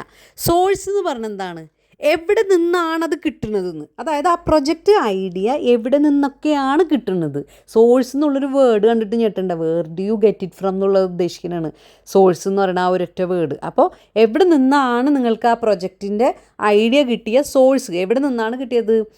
4 സ്ഥലത്തു നിന്നാണ്. ഇപ്പോൾ നമുക്ക് 2 മാർക്ക് ക്വസ്റ്റ്യൻ ആയതുകൊണ്ട് എക്സാമിന് മുമ്പ് വന്നിട്ടുള്ളത് 4 സോഴ്സസ് പറയാനാണ് പറഞ്ഞിട്ടുള്ളത്. അപ്പോൾ അതിലത്തെ 4 സോഴ്സസ് നമുക്ക് ഇതെഴുതാം. അതായത് മാർക്കറ്റ് ഡിമാൻഡ് അനുസരിച്ചിട്ട് എന്ത് ചെയ്യും? ഐഡിയ കിട്ടും. ഞാൻ പറഞ്ഞില്ലേ ചായക്കട വേണമെന്ന് തുടങ്ങാൻ കാരണം എന്താണ്? ആ ഒരു ടൗണിൽ ചായക്കട ഇല്ല. അപ്പോൾ അവിടെ ആളുകൾ ദൂര സ്ഥലത്ത് പോയിട്ട് ചായ കുടിക്കുന്നത്. അപ്പോൾ ആ ഒരു ഐഡിയ വന്നത് എവിടെ നിന്നാണ്? മാർക്കറ്റിൻ്റെ ഡിമാൻഡാണ്, ആളുകളുടെ ഡിമാൻഡാണ് ചായക്ക് വേണ്ടിയിട്ട്. അപ്പോൾ അതൊരു ഐഡിയ ആണ്. അല്ലെങ്കിൽ മാർക്കറ്റ് ഡിമാൻഡിന് വേറൊരു എക്സാമ്പിൾ പറഞ്ഞുതരാം. ഇപ്പോൾ നിങ്ങളുടെ നാട്ടും പുറത്ത് ഒരു സൂപ്പർ മാർക്കറ്റ് ഇല്ല കിട്ടാൻ വേണ്ടിയിട്ട്. അപ്പോൾ അവിടെ നോക്കുമ്പോൾ ആളുകൾക്ക് കടയില്ല, സൂപ്പർ മാർക്കറ്റുകളൊന്നുമില്ല. അപ്പോൾ അവിടെ പോയിട്ടൊരു സൂപ്പർ മാർക്കറ്റ് തുടങ്ങാമെന്ന് വിചാരിക്കുകയാണ്. അപ്പോൾ അതൊരു എന്താണ്? നല്ലൊരു മികച്ചിട്ടുള്ളൊരു പ്രൊജക്റ്റ് ഐഡിയ ആണ്. ഇനി അടുത്തതാണ് മാർക്കറ്റ് ഡിമാൻഡ്. നമ്മൾ പറഞ്ഞു കഴിഞ്ഞു എമർജിങ് ടെക്നോളജീസ് അഥവാ ന്യൂ ഇൻവെൻഷൻസ്. അതായത് പുതിയ ടെക്നോളജികൾ വരുമ്പോൾ പഴയ കാര്യങ്ങളൊക്കെ മാറ്റി നിർത്തും അല്ലേ. ഇപ്പോൾ എക്സാമ്പിൾ പറഞ്ഞു കഴിഞ്ഞ് കഴിഞ്ഞാൽ പെട്രോളിന് വില കൂടിയപ്പോൾ എന്തായി? ബാറ്ററി വണ്ടികൾ ഇറക്കി തുടങ്ങി അല്ലേ. അതൊരു പുതിയ ന്യൂ ഇൻവെൻഷനാണ്. അത് വെച്ചിട്ട് ഒരു പ്രൊജക്റ്റ് ഐഡിയ പുതിയത് വരുമ്പോൾ പെട്രോളിൻ്റെ കാശ് കൂടിയപ്പോൾ എന്തായി? ഇറക്കി, ബാറ്ററി കാർ ഇറക്കി, ബാറ്ററി സ്കൂട്ടർ ഇറക്കി, എല്ലാം അങ്ങനെ. അപ്പോൾ അത്തരത്തിലുള്ള ന്യൂ ഇൻവെൻഷൻ. അല്ലെങ്കിൽ വേറൊരു എക്സാമ്പിൾ പറയുകയാണെങ്കിൽ എന്താ, ഇപ്പോൾ ഡ്രോൺ വെച്ചിട്ടൊക്കെ വളം കൃഷി സ്ഥലത്തൊക്കെ വളം അടിക്കുന്ന ഒരു രീതിയുണ്ട് ഡ്രോണിൽ കൂടെ. അതൊക്കെ ഒരു പുതിയ ന്യൂ ഇൻവെൻഷനാണ്, പുതിയ ടെക്നോളജിയുടെ ഭാഗമായിട്ട് വരുന്നൊരു സംഭവമാണ്. പിന്നെ നിങ്ങൾക്ക് വീഡിയോസിലൊക്കെ കാണാം, ചില രാജ്യങ്ങളിലൊക്കെ ഡെലിവറി ഡ്രോൺ വഴിയാണ്. ഡ്രോൺ എന്ത് ചെയ്യും? ഡ്രോണിൻ്റെ അടിയിൽ ഒരു ബോക്സ് ഘടിപ്പിച്ചിട്ടുണ്ടാവും. അത് വെച്ചിട്ട് നമ്മുടെ ഫുഡ് ഡെലിവറി, സൊമാറ്റോ, സ്വിഗ്ഗി ഒക്കെ ഉള്ള പോലെ, അല്ലെങ്കിൽ സൂപ്പർ മാർക്കറ്റ് സാധനങ്ങളൊക്കെ ഡെലിവറി ചെയ്യുന്ന സിസ്റ്റം, അതൊക്കെ പുതിയ ന്യൂ ഇൻവെൻഷൻ വെച്ചിട്ട് വരുന്ന പ്രൊജക്റ്റ് ഐഡിയ ആണ്. അപ്പോൾ അതാണ് രണ്ടാമത്തത്. ഇനി അടുത്തതാണ് ഗവൺമെൻറ് പോളിസീസ്. അതായത് ഗവൺമെൻറ് സർക്കാർ നൽകുന്ന സബ്സിഡി എന്ന് പറഞ്ഞാൽ എന്താണ്? ധനസഹായം. അത് കാണുമ്പോൾ ഓക്കെ നമുക്ക് ഗവൺമെൻറ് സർക്കാർ ഇങ്ങനെയൊക്കെ ധനസഹായം ചെയ്യുന്നുണ്ടെന്നാൽ നമുക്കൊരു പ്രൊജക്റ്റ് തുടങ്ങാമെന്ന് എന്ത് ചെയ്യാണ്? ഒരു ഐഡിയ വരാണ്. ഇപ്പോൾ എക്സാമ്പിൾ പറഞ്ഞു കഴിഞ്ഞാൽ സോളാർ എനർജി അറിയാമല്ല, സോളാർ എനർജി, സൗരോർജ്ജം, അത് സബ്സിഡി നൽകണമെന്ന് പറഞ്ഞു കഴിഞ്ഞാൽ ആളുകൾ എന്ത് ചെയ്യും? ഉടനെ പോയിട്ട് സോലാർ പാനലൊക്കെ ഇൻസ്റ്റാൾ ചെയ്യും. കാരണം അത് വെച്ച് കഴിഞ്ഞാൽ ഗവൺമെൻറ് നമുക്ക് ഹെൽപ്പ് ചെയ്യും, അത് വെച്ചിട്ട് നമുക്ക് ബിസിനസ് തുടങ്ങാം. അപ്പോൾ അത്തരത്തിലുള്ളതാണ് മൂന്നാമത്തത് ഗവൺമെൻറ് പോളിസീസ്. ഇനി അടുത്തതാണ് availability of raw materials. Raw materials എന്ന് പറഞ്ഞാൽ എന്താണ്? ഇപ്പോൾ എക്സാമ്പിൾ പറഞ്ഞു കഴിഞ്ഞാൽ നമ്മുടെ ചുറ്റുവട്ടത്ത് ഏറ്റവും എളുപ്പത്തിൽ കിട്ടുന്ന വസ്തുക്കൾ ഉപയോഗിച്ചിട്ട് എന്ത് ചെയ്യുക, എന്ത് പുതിയ ബിസിനസ് തുടങ്ങാൻ പറ്റും എന്നാലോചിക്കുന്നത്. ഇപ്പോൾ എക്സാമ്പിൾ പറഞ്ഞാൽ നമ്മുടെ കേരളത്തിൽ ഏറ്റവും കൂടുതൽ എന്താ ഉള്ളത്, തെങ്ങിനുള്ളത് അല്ലേ. തെങ്ങ് വളരെയധികം നമ്മുടെ നാട്ടിലുണ്ട്. അപ്പോൾ ആളുകൾ വിചാരിക്കുകയാണ് ഓക്കെ തെങ്ങിൻ്റെ ഇത് വെച്ചിട്ട് നമുക്ക് കയറുൽപ്പന്നം, അതൊക്കെ ഉള്ളത് തന്നെയാണ്. കയറുൽപ്പന്നം അല്ലെങ്കിൽ തേങ്ങ വെച്ചിട്ട് വെളിച്ചെണ്ണ ഉണ്ടാക്കുക, ഇതൊക്കെ ഉള്ളത് തന്നെയാണ്, പ്രൊജക്റ്റ് ഐഡിയ ആണ്. അതേപോലെ തന്നെ അല്ലെങ്കിൽ തേങ്ങയുടെ വെള്ളം എടുത്തിട്ട് ഇപ്പോൾ വലിയ വലിയ രാജ്യത്തൊക്കെ സൂപ്പർ മാർക്കറ്റ്സിലൊക്കെ കാണാം, തേങ്ങയുടെ വെള്ളം ഇങ്ങനെ വലിയ ക്യാനിലൊക്കെ ആക്കിയിട്ട് നല്ല അടിപൊളിയാക്കിയിട്ട് വിത്ത് സ്ട്രോ ഒക്കെ ഒട്ടിച്ചിട്ട് തേങ്ങാ വെള്ളം എന്ന് പറഞ്ഞിട്ടുള്ളൊരു സാധനം പ്രൊഡക്റ്റൊക്കെ സൂപ്പർ മാർക്കറ്റ്സിൽ ഇരിക്കുന്നുണ്ടാവും. അപ്പോൾ അത്തരത്തിൽ എന്താണ് നമ്മുടെ ചുറ്റുവട്ടത്തുള്ള റോ മെറ്റീരിയൽസ്, അത് വെച്ചിട്ട് എന്ത് പുതിയ ബിസിനസ് ഐഡിയ തുടങ്ങാം അല്ലെങ്കിൽ ഒരു പ്രൊജക്റ്റ് തുടങ്ങാം എന്ന് വിചാരിക്കുന്നതാണ് എന്ത് അവൈലബിലിറ്റി ഓഫ് റോ മെറ്റീരിയൽസ് കൊണ്ട് ഉദ്ദേശിക്കുന്നത്.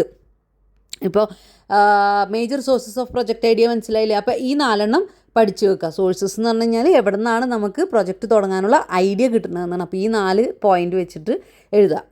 ഇനി അടുത്ത ക്വസ്റ്റ്യൻ ആണ്, how can the projects be classified, എങ്ങനെ പ്രൊജക്റ്റിനെ തരംതിരിക്കാം based on different factors by sector. Sector എന്ന് പറഞ്ഞാൽ എന്താണ്, ഓരോ മേഖലയുടെ അടിസ്ഥാനത്തിൽ അത് ക്ലാസിഫൈ ചെയ്തിട്ടുണ്ട്. ഇപ്പോൾ ഫസ്റ്റത്തത് അഗ്രികൾച്ചർ, കൃഷിയായിട്ടോ അല്ലെങ്കിൽ അതിനോടനുബന്ധിച്ചുള്ള മേഖലയായിട്ടുള്ള പ്രൊജക്റ്റ്. ഇപ്പോൾ എക്സാമ്പിൾ പറഞ്ഞു കഴിഞ്ഞാൽ ഒരു ഡയറി ഫാം എന്ന് പറഞ്ഞാൽ എന്താണ്, പാലുൽപ്പന്നങ്ങൾ, അല്ലെങ്കിൽ ഒരു റബ്ബർ പ്ലാന്റേഷൻ തുടങ്ങുക, അതൊക്കെ അഗ്രികൾച്ചർ റിലേറ്റഡ് ആണ്. ഇനി ഇൻഡസ്ട്രി വൈസ് ക്ലാസിഫൈ ചെയ്യാം. ഇൻഡസ്ട്രി എന്ന് പറയുന്നതാണ് വ്യവസായം, അതായത് ഫാക്ടറി ഉണ്ടാവില്ലേ, സാധനങ്ങളൊക്കെ നിർമ്മിക്കുന്ന ഫാക്ടറി, നിർമ്മാണ യൂണിറ്റുകൾ, അപ്പോൾ ഫാക്ടറി വെച്ചിട്ട് ഇൻഡസ്ട്രി. അതേപോലെ തന്നെ സർവീസ് വെച്ചിട്ട് എന്ത് ചെയ്യുക, ക്ലാസിഫൈ ചെയ്യുക. അതായത് സാധനങ്ങൾ എന്നല്ല നമ്മൾ പറയുന്നത്, ഇപ്പോൾ പ്രൊഡക്റ്റ് അത് ഇതൊക്കെ, അതിന് പകരം സർവീസ് എന്ന് പറഞ്ഞപ്പോൾ എന്താണ്, ഇപ്പോൾ ഒരു ഹോസ്പിറ്റൽ എന്ന് പറഞ്ഞൊരു സർവീസ് കിട്ടുന്ന ഒരു മേഖലയാണ്. അല്ലെങ്കിൽ ഒരു IT പാർക്ക് എന്ന് പറഞ്ഞാൽ എന്താണ്, ഇൻഫർമേഷൻ ടെക്നോളജി, കമ്പ്യൂട്ടറും കാര്യങ്ങളൊക്കെ വെച്ചിട്ടുള്ള സംഭവങ്ങൾ, അതൊക്കെ ഒരു സർവീസാണ് അല്ലേ, സോഫ്റ്റ്വെയർ കാര്യങ്ങൾ. അല്ലെങ്കിൽ ഇപ്പോൾ എക്സാമ്പിൾ പറഞ്ഞ സർവീസ് എന്ന് പറഞ്ഞു കഴിഞ്ഞാൽ നമുക്ക് ഫ്ലൈറ്റ് സർവീസൊക്കെ സർവീസാണ് അല്ലേ, ടൂറിസം റിസോർട്ട്, ഇതൊക്കെ സർവീസാണ്. അപ്പോൾ ഇത് വെച്ചിട്ടാണ് സെക്ടർ വൈസ്, ജോലിയുടെ അടിസ്ഥാനത്തിൽ സെക്ടർ വൈസ് ഇട്ടിട്ടുള്ള ക്ലാസിഫിക്കേഷൻ ഉണ്ട്. ഇനി സൈസ് വഴിയുണ്ട്. സൈസ് എന്ന് പറഞ്ഞാൽ എന്താണ്, വലുപ്പം അനുസരിച്ചിട്ട് സ്മോൾ സ്കെയിലുണ്ട്, മീഡിയം സ്കെയിലുണ്ട്, ലാർജ് സ്കെയിലുണ്ട്. സ്മോൾ സ്കെയിൽ എന്ന് പറഞ്ഞാൽ എന്താ, അതായത് വളരെ ചെറിയ ഒരു ഇതിലുള്ള സൈസിലുള്ള ഒരു പ്രൊജക്റ്റ്. അതായത് ഇപ്പോൾ ഒരു ഗ്രാമത്തിലൊരു ബേക്കറി യൂണിറ്റ് തുടങ്ങുക എന്ന് പറഞ്ഞാൽ വളരെ ഒരു ചെറിയ എന്തായിരിക്കും, അല്ലെങ്കിൽ ചെറിയൊരു യൂണിറ്റ് തയ്യൽ വെച്ചിട്ട് ഒരു യൂണിറ്റ്, ഒരു ചെറുത്, വളരെ ചെറിയ സ്കെയിൽ വെച്ചിട്ട്. മീഡിയം സ്കെയിൽ എന്ന് പറഞ്ഞാൽ ഇടത്തരം, അതായത് ഇപ്പോൾ ഒരു ചെറിയൊരു ഫർണിച്ചറൊക്കെ ഉണ്ടാക്കുന്ന ഒരു ഫാക്ടറി, ചെറുത് മീഡിയം സ്കെയിൽ. അല്ലെങ്കിൽ ഒരു അരിയുടെ മില്ല് പൊടിക്കുന്ന, നമ്മൾ പറയില്ലേ അരി പൊടിക്കുന്ന മില്ലെന്ന്, ചെറിയൊരു മീഡിയം സ്കെയിൽ. ലാർജ് സ്കെയിൽ എന്ന് പറഞ്ഞതാണ് ഭയങ്കര വലുത്, വൻകിട. അതായത് കോടിക്കണക്കിന് രൂപയും അവിടെ ഒരുപാട് തൊഴിലാളികളുണ്ടാവും, മെഷീനറീസ് ഉണ്ടാവും, അങ്ങനെ വലിയൊരു പ്രൊജക്റ്റിനാണ് പറയുക ലാർജ് സ്കെയിൽ. ഇപ്പോൾ ഫാക്ടറി മാത്രമല്ല, ഇപ്പോൾ എക്സാമ്പിൾ പറഞ്ഞ സർവീസ് എന്ന് പറഞ്ഞാൽ കൊച്ചി മെട്രോ, അത് വലിയൊരു ലാർജ് സ്കെയിൽ എന്താണ് പ്രൊജക്റ്റാണ്. അതേപോലെ തന്നെ ഈ റിഫൈൻ ചെയ്യുന്ന പെട്രോളിയം റിഫൈനറികൾ, അതൊക്കെ വലിയ പ്രൊജക്റ്റാണ്. അല്ലെങ്കിൽ വലിയ സ്റ്റീലിൻ്റെ പ്ലാന്റുകൾ, ഇതൊക്കെ വലിയ ലാർജ് സ്കെയിലാണ്. അപ്പോൾ അതാണ് സൈസ് വഴി, സ്മോൾ, മീഡിയം, ലാർജ് സ്കെയിൽ. ഇനി അടുത്തത് എന്താണ്, ഓണർഷിപ്പ് വഴിയും വെച്ചിട്ട് നമുക്ക് എന്ത് ചെയ്യുക, ക്ലാസിഫൈ ചെയ്യുക. ഓണർഷിപ്പ് എന്ന് പറഞ്ഞാൽ എന്താണ്, ഉടമസ്ഥാവകാശം അല്ലേ, അതിൻ്റെ അടിസ്ഥാനത്തിലും ക്ലാസിഫൈ ചെയ്യുക. ആരാണ് പ്രൊജക്റ്റിൻ്റെ ഉടമസ്ഥർ, അല്ലെങ്കിൽ ആരാണ് അതിൽ പണം മുടക്കുന്നത്, അതിൻ്റെ അടിസ്ഥാനത്തിൽ എന്ത് ചെയ്യും, ക്ലാസിഫൈ ചെയ്യുക. ഇപ്പോൾ പബ്ലിക് സെക്ടർ എന്ന് പറഞ്ഞതാണ് പൂർണ്ണമായിട്ട് ഗവൺമെൻറ് ആയിരിക്കും അതിൽ കാശ് ചിലവാക്കുന്നുണ്ടാവുക. ഇപ്പോൾ എക്സാമ്പിൾ പറഞ്ഞു കഴിഞ്ഞാൽ റെയിൽവേ, അത് ഫുള്ളായിട്ട് ഗവൺമെൻറ്റിൻ്റെ സെക്ടറാണ്, പബ്ലിക് സെക്ടറാണത്. കാശൊക്കെ ചിലവാക്കുന്നത് ആ പ്രൊജക്റ്റിന് ആരായിരിക്കും, ഗവൺമെൻറ് ആയിരിക്കും. അല്ലെങ്കിൽ KSEB കറണ്ടിൻ്റെത്, അതും ഗവൺമെൻറ്റാണ്. അപ്പോൾ അതാണ് പബ്ലിക് സെക്ടറിൽ വരുന്നത്. പ്രൈവറ്റ് സെക്ടർ എന്ന് പറയുന്നതാണ് സ്വകാര്യ മേഖല, അതായത് ഒരു വ്യക്തികളോ അല്ലെങ്കിൽ സ്വകാര്യ കമ്പനികളോ പ്രൈവറ്റ് കമ്പനികളോ നടത്തുന്നതാണ് എന്ത്, സ്വകാര്യ മേഖല അഥവാ പ്രൈവറ്റ് സെക്ടർ. അതിൽ ഇപ്പോൾ എക്സാമ്പിൾ പറഞ്ഞു കഴിഞ്ഞാൽ പ്രൈവറ്റ് സെക്ടർ എന്ന് പറഞ്ഞു കഴിഞ്ഞാൽ ടാറ്റയുടെ കമ്പനി, അല്ലെങ്കിൽ റിലയൻസ്, ഇവിടെയൊക്കെ പ്രൊജക്റ്റ് എന്ന് പറഞ്ഞു കഴിഞ്ഞാൽ അവരെ കാശ് ചിലവാക്കുന്നതാണ് പ്രൈവറ്റ് സെക്ടർ. ഇനി ജോയിൻറ്റ് സെക്ടർ ഉണ്ട്. ജോയിൻറ്റ് എന്ന് പറഞ്ഞു കഴിഞ്ഞാൽ എന്താണ്, സർക്കാരും ഈ സ്വകാര്യ സ്ഥാപനങ്ങളും രണ്ടുപേരും കൂടി ഒരുമിച്ച് നിന്നിട്ട് ചെയ്യുന്ന സംഭവത്തിനാണ് ജോയിൻറ്റ് സെക്ടർ എന്ന് പറയുന്നത്. ഇപ്പോൾ എക്സാമ്പിൾ പറഞ്ഞു കഴിഞ്ഞാൽ നമ്മുടെ Kochi airport, CIAL, Kochi international airport limited എന്ന് സിയാലിൻ്റെ ഫുൾ ഫോം. അതിലെന്താണ്, സർക്കാരും ഉണ്ട് എന്നാൽ പൊതുജനങ്ങളും ഉണ്ട്. അതായത് പൊതുജനങ്ങളും ഷെയർ ഇട്ടിട്ടുണ്ട് അതിൽ. അപ്പോൾ അതാണ് എന്തെന്ന് പറയുന്നത്, ജോയിൻറ്റ് സെക്ടർ. അപ്പോൾ ഇത്തരത്തിൽ വെച്ചിട്ട് നമുക്ക് എന്ത് ചെയ്യാം, പ്രൊജക്റ്റിനെ ക്ലാസിഫൈ ചെയ്യാം. Sector wise, size wise, ownership wise. അപ്പോൾ ഇത് നന്നായി പഠിക്കുക. ഇനി അടുത്ത ക്വസ്റ്റ്യൻ ആണ്, name 4 sources of finance for financing a project. Question ഒന്നും കേട്ട് ഞെട്ടണ്ട. സോഴ്സ് എന്ന് പറഞ്ഞാൽ ഞാൻ പറഞ്ഞില്ലേ എവിടെ നിന്നാണ് വരുന്നതെന്ന്. അപ്പോൾ സോഴ്സ് ഓഫ് ഫിനാൻസ് എന്ന് പറഞ്ഞാൽ എന്താണ്, കാശ്. ഒരു പ്രൊജക്റ്റ് നടത്തണമെന്നുണ്ടെങ്കിൽ അതിന് കാശ് വേണ്ടേ, അത് എവിടെ നിന്നാണ് വരുന്നതെന്നാണ് ചോദിക്കുന്നത്. അപ്പോൾ source of finance means where does the money comes from to fund the project or to start and run the project. അതായത് എവിടെ നിന്നാണ് നമുക്ക് ആ പ്രൊജക്റ്റ് തുടങ്ങാൻ വേണ്ടിയിട്ട് അല്ലെങ്കിൽ പ്രൊജക്റ്റ് റൺ ചെയ്ത് അത് കൊണ്ടുപോകാൻ വേണ്ടിയിട്ട് നമുക്ക് കിട്ടുന്ന പണം എവിടെ നിന്നാണെന്നാണ് സോഴ്സ് ഓഫ് ഫിനാൻസ് എന്ന് പറഞ്ഞാൽ. ഓക്കെ, അത് എവിടെ നിന്നൊക്കെയാണ് കിട്ടുന്നത്? Equity capital. ഇക്വിറ്റി എന്നുള്ള വേർഡൊന്നും കേൾക്കുമ്പോൾ ഞെട്ടേ വേണ്ട. ഇക്വിറ്റി ക്യാപിറ്റൽ എന്ന് പറഞ്ഞാൽ എന്താണ്, ഓണേഴ്സ് മണി. അതായത് സ്വന്തം പണം ഉപയോഗിച്ചിട്ട്, അതായത് അതിൽ ആ പ്രൊജക്റ്റിൻ്റെ ഓണർമാർ തന്നെ കാശിട്ട് ഇറക്കണതിനാണ് പറയണതെന്ന്, അവർ കാശ് മുടക്കണതിനാണ് പറയുന്നത് ഇക്വിറ്റി ക്യാപിറ്റൽ. ആ ഒരു വേർഡ് കണ്ടതുകൊണ്ട് ഇക്വിറ്റി ക്യാപിറ്റൽ എന്താണ് അങ്ങനെ ഒന്നും ടെൻഷൻ അടിക്കേണ്ട. ആ സ്വന്തം ആ ഓണർ ഇറക്കണ പണത്തിനെയാണ് ഇക്വിറ്റി ക്യാപിറ്റൽ എന്ന് ഉദ്ദേശിക്കുന്നത്. ക്യാപിറ്റൽ എന്ന് പറഞ്ഞാൽ എന്താണ്, പണം. അപ്പോൾ ഇക്വിറ്റി ക്യാപിറ്റൽ എന്ന് പറഞ്ഞാൽ ആ ഓണർ ഇറക്കണ പണത്തിനാണ് ഇക്വിറ്റി ക്യാപിറ്റൽ എന്ന് പറയുന്നത്. ഇപ്പോൾ ഒരു എക്സാമ്പിൾ പറഞ്ഞു കഴിഞ്ഞാൽ, നിങ്ങൾ 1,00,000 രൂപ മുടക്കിയിട്ടൊരു കട തുടങ്ങുന്നു. അപ്പോൾ ആ പണം നിങ്ങളുടെ എന്താണ്, ഇക്വിറ്റിയാണ്. അത്രയേ ഉള്ളൂ, മനസ്സിലായി? അപ്പോൾ ഇക്വിറ്റി എന്ന് പറഞ്ഞു കഴിഞ്ഞാൽ ഓണർ തന്നെ സ്വന്തത്തിൽ നിന്ന് പോക്കറ്റിൽ നിന്ന് എടുത്തിട്ട് പണം ഇറക്കിയിട്ട് ചെയ്യുന്ന അതിനാണ് ഇക്വിറ്റി ക്യാപിറ്റൽ എന്ന് പറയുന്നത്. അപ്പോൾ അതൊരു സോഴ്സാണ്. രണ്ടാമത്തതാണ് ബാങ്ക് ലോൺസ്. സിമ്പിളായിട്ട് പറഞ്ഞു കഴിഞ്ഞാൽ എന്താണ്, ബാങ്ക് ധനസഹായം നൽകുക. നമ്മൊരു ബാങ്കിൽ പോയിട്ട് എന്ത് ചെയ്യുക, ലോൺ എടുക്കുക. അതാണ് ബാങ്ക് ലോണ്. അതിനെ ഡെപ്റ്റ്. അപ്പോൾ ഇത് കൃത്യസമയത്ത് എന്ത് ചെയ്യണം, പലിശ സഹിതം തിരിച്ചു കൊടുക്കണം. മനസ്സിലായേ? പ്രൊജക്റ്റ് നടത്തണമെന്ന് പറഞ്ഞിട്ട് ലോൺ എടുത്തിട്ട് വന്നിട്ട് ഇങ്ങനെ നടക്കാൻ പറ്റില്ല. ലോൺ പലിശ എന്ത് ചെയ്യണം, ഇൻട്രസ്റ്റ് അടക്കണം. അപ്പോൾ അതാണ് രണ്ടാമത്തെ സോഴ്സ്. ഇനി മൂന്നാമത്തതാണ് ഡിബെഞ്ചേഴ്സ്. ഡിബെഞ്ചേഴ്സ് എന്ന് പറയുന്നതാണ് കടപ്പത്രങ്ങൾ. വളരെ ടെൻഷൻ ഒന്നും അടിക്കണം. നിങ്ങൾക്ക് ഇത്രയും വരെ പഠിച്ച ആൾക്കാർക്ക് ഡിബെഞ്ചേഴ്സ് അറിയായിരിക്കും. എന്നാലും അറിയാത്തവരുണ്ടെങ്കിൽ ഡിബെഞ്ചേഴ്സ് എന്ന് പറഞ്ഞാൽ എന്താണ്, ഇപ്പോൾ ഒരു കമ്പനി എന്ത് ചെയ്യും, ജനങ്ങളിൽ നിന്ന് പൈസ കടം മേടിക്കും. എന്നിട്ട് ഈ പൈസ കടം മേടിച്ചതിന് പകരം അവർക്ക് എന്ത് ചെയ്യും, ഒരു സർട്ടിഫിക്കറ്റ് കൊടുക്കും. അതിനാണ് പറയുക ഡിബെഞ്ചേഴ്സ്, കടപ്പത്രങ്ങൾ. അതായത് ബാങ്കിൻ്റെ ലോൺ പോലെ തന്നെ ഇതിനെന്ത് ചെയ്യണം, കൃത്യമായിട്ട് പലിശ കൊടുക്കണം. അപ്പോൾ അതിനാണ് പറയുക ഡിബെഞ്ചേഴ്സ്. ഇപ്പോൾ ഒരു എക്സാമ്പിൾ പറയുകയാണെങ്കിൽ ഒരു വലിയൊരു കമ്പനി, അപ്പോൾ ആ കമ്പനിക്ക് 10 കോടി രൂപ വേണം. അപ്പോൾ എന്ത് ചെയ്യും, ആ പ്രൊജക്റ്റിന് വേണ്ടിയിട്ട് ജനങ്ങളിൽ നിന്നിട്ടും കാശ് മേടിക്കും. എന്നിട്ട് പകരം അവർക്കൊരു സർട്ടിഫിക്കറ്റ് കൊടുക്കുകയും ചെയ്യും. അതിനാണ് പറയുക ഡിബെഞ്ചേഴ്സ്. ഇനി അടുത്തതാണ് എന്ത്, ഗവൺമെൻറ് ഗ്രാൻറ്റ്സ് അല്ലെങ്കിൽ സബ്സിഡീസ്. അത് അടുത്ത സോഴ്സാണ്. എന്താണ്, സർക്കാർ സഹായങ്ങൾ. അതായത് ചില പ്രൊജക്റ്റുകളൊക്കെ ഒന്ന് പ്രോത്സാഹിപ്പിക്കാൻ വേണ്ടി സർക്കാർ തന്നെ എന്ത് ചെയ്യും, പണം കൊടുക്കും. ഇപ്പോൾ സിമ്പിളായിട്ട് പറഞ്ഞു കഴിഞ്ഞാൽ ഇത് ലോൺ പോലെയല്ല, പലപ്പോഴായിട്ട് തിരിച്ചിങ്ങനെ കൊടുക്കൊന്നും വേണ്ട. ഇപ്പോൾ ഒരു എക്സാമ്പിൾ പറഞ്ഞാൽ നിങ്ങളൊരു സോളാറിൻ്റെ ഒരു പ്ലാന്റ് കൊണ്ടുവന്നിട്ട് വെക്കണമെന്ന് വിചാരിക്കും. അത് സ്ഥാപിക്കുമ്പോൾ സർക്കാർ എന്ത് ചെയ്യും, സബ്സിഡി തരും. സബ്സിഡി തരാൻ പറഞ്ഞാൽ അതിൻ്റെ ഒരു 30% പണം എന്ത് ചെയ്യും, സർക്കാർ കിട്ടും. ബാക്കി 70, 80, 90 70% നിങ്ങൾ അടക്കണം അല്ലേ.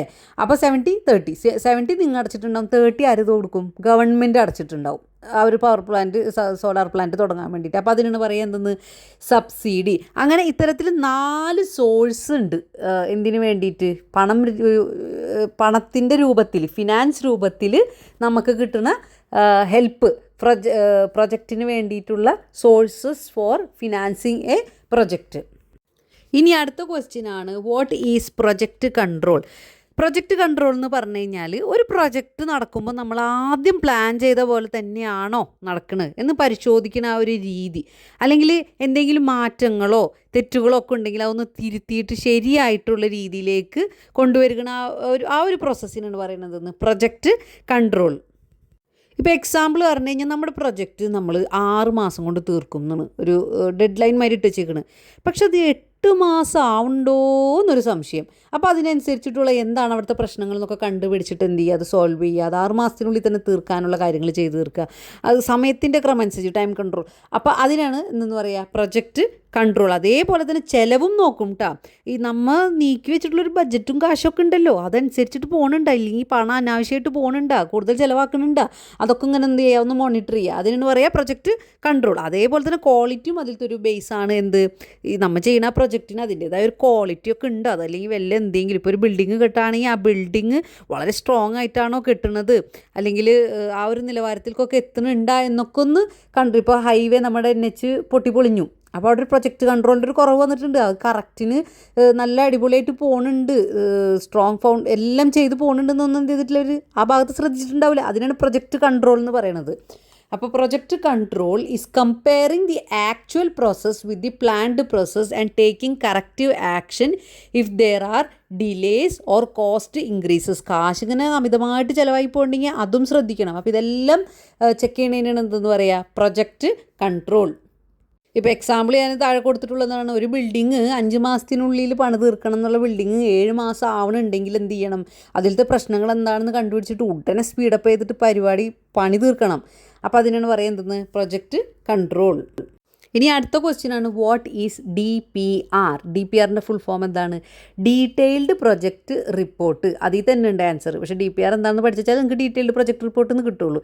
എന്താണ് ഡീറ്റെയിൽഡ് പ്രൊജക്റ്റ് റിപ്പോർട്ട്? അതായത് ഒരു പ്രൊജക്റ്റിനെ കുറിച്ചിട്ടുള്ള എല്ലാ വിവരങ്ങളും, അത് ടെക്നിക്കൽ ആയിക്കോട്ടെ, ഫിനാൻഷ്യൽ ആയിക്കോട്ടെ, എന്തോ ആയിക്കോട്ടെ, അതിനെക്കുറിച്ചിട്ടുള്ള വിവരങ്ങൾ കൊടുക്കുന്ന ആ ഒരു എന്താ പറയുക, ഒരു ഡോക്യുമെൻ്റാണ് എന്ത്, detailed project report. It is A complete document containing every detail. എല്ലാ കാര്യങ്ങളും വിശദമായി കൊടുത്തിട്ടുണ്ടാവും. ടെക്നിക്കലായിട്ടുള്ള കാര്യങ്ങൾ, ഫിനാൻഷ്യൽ പണസംബന്ധമായിട്ടുള്ള കാര്യങ്ങൾ, ഓപ്പറേഷണൽ അതെങ്ങനെ അതിൻ്റെ നടത്തിപ്പ് രീതികൾ, needed to implement the project.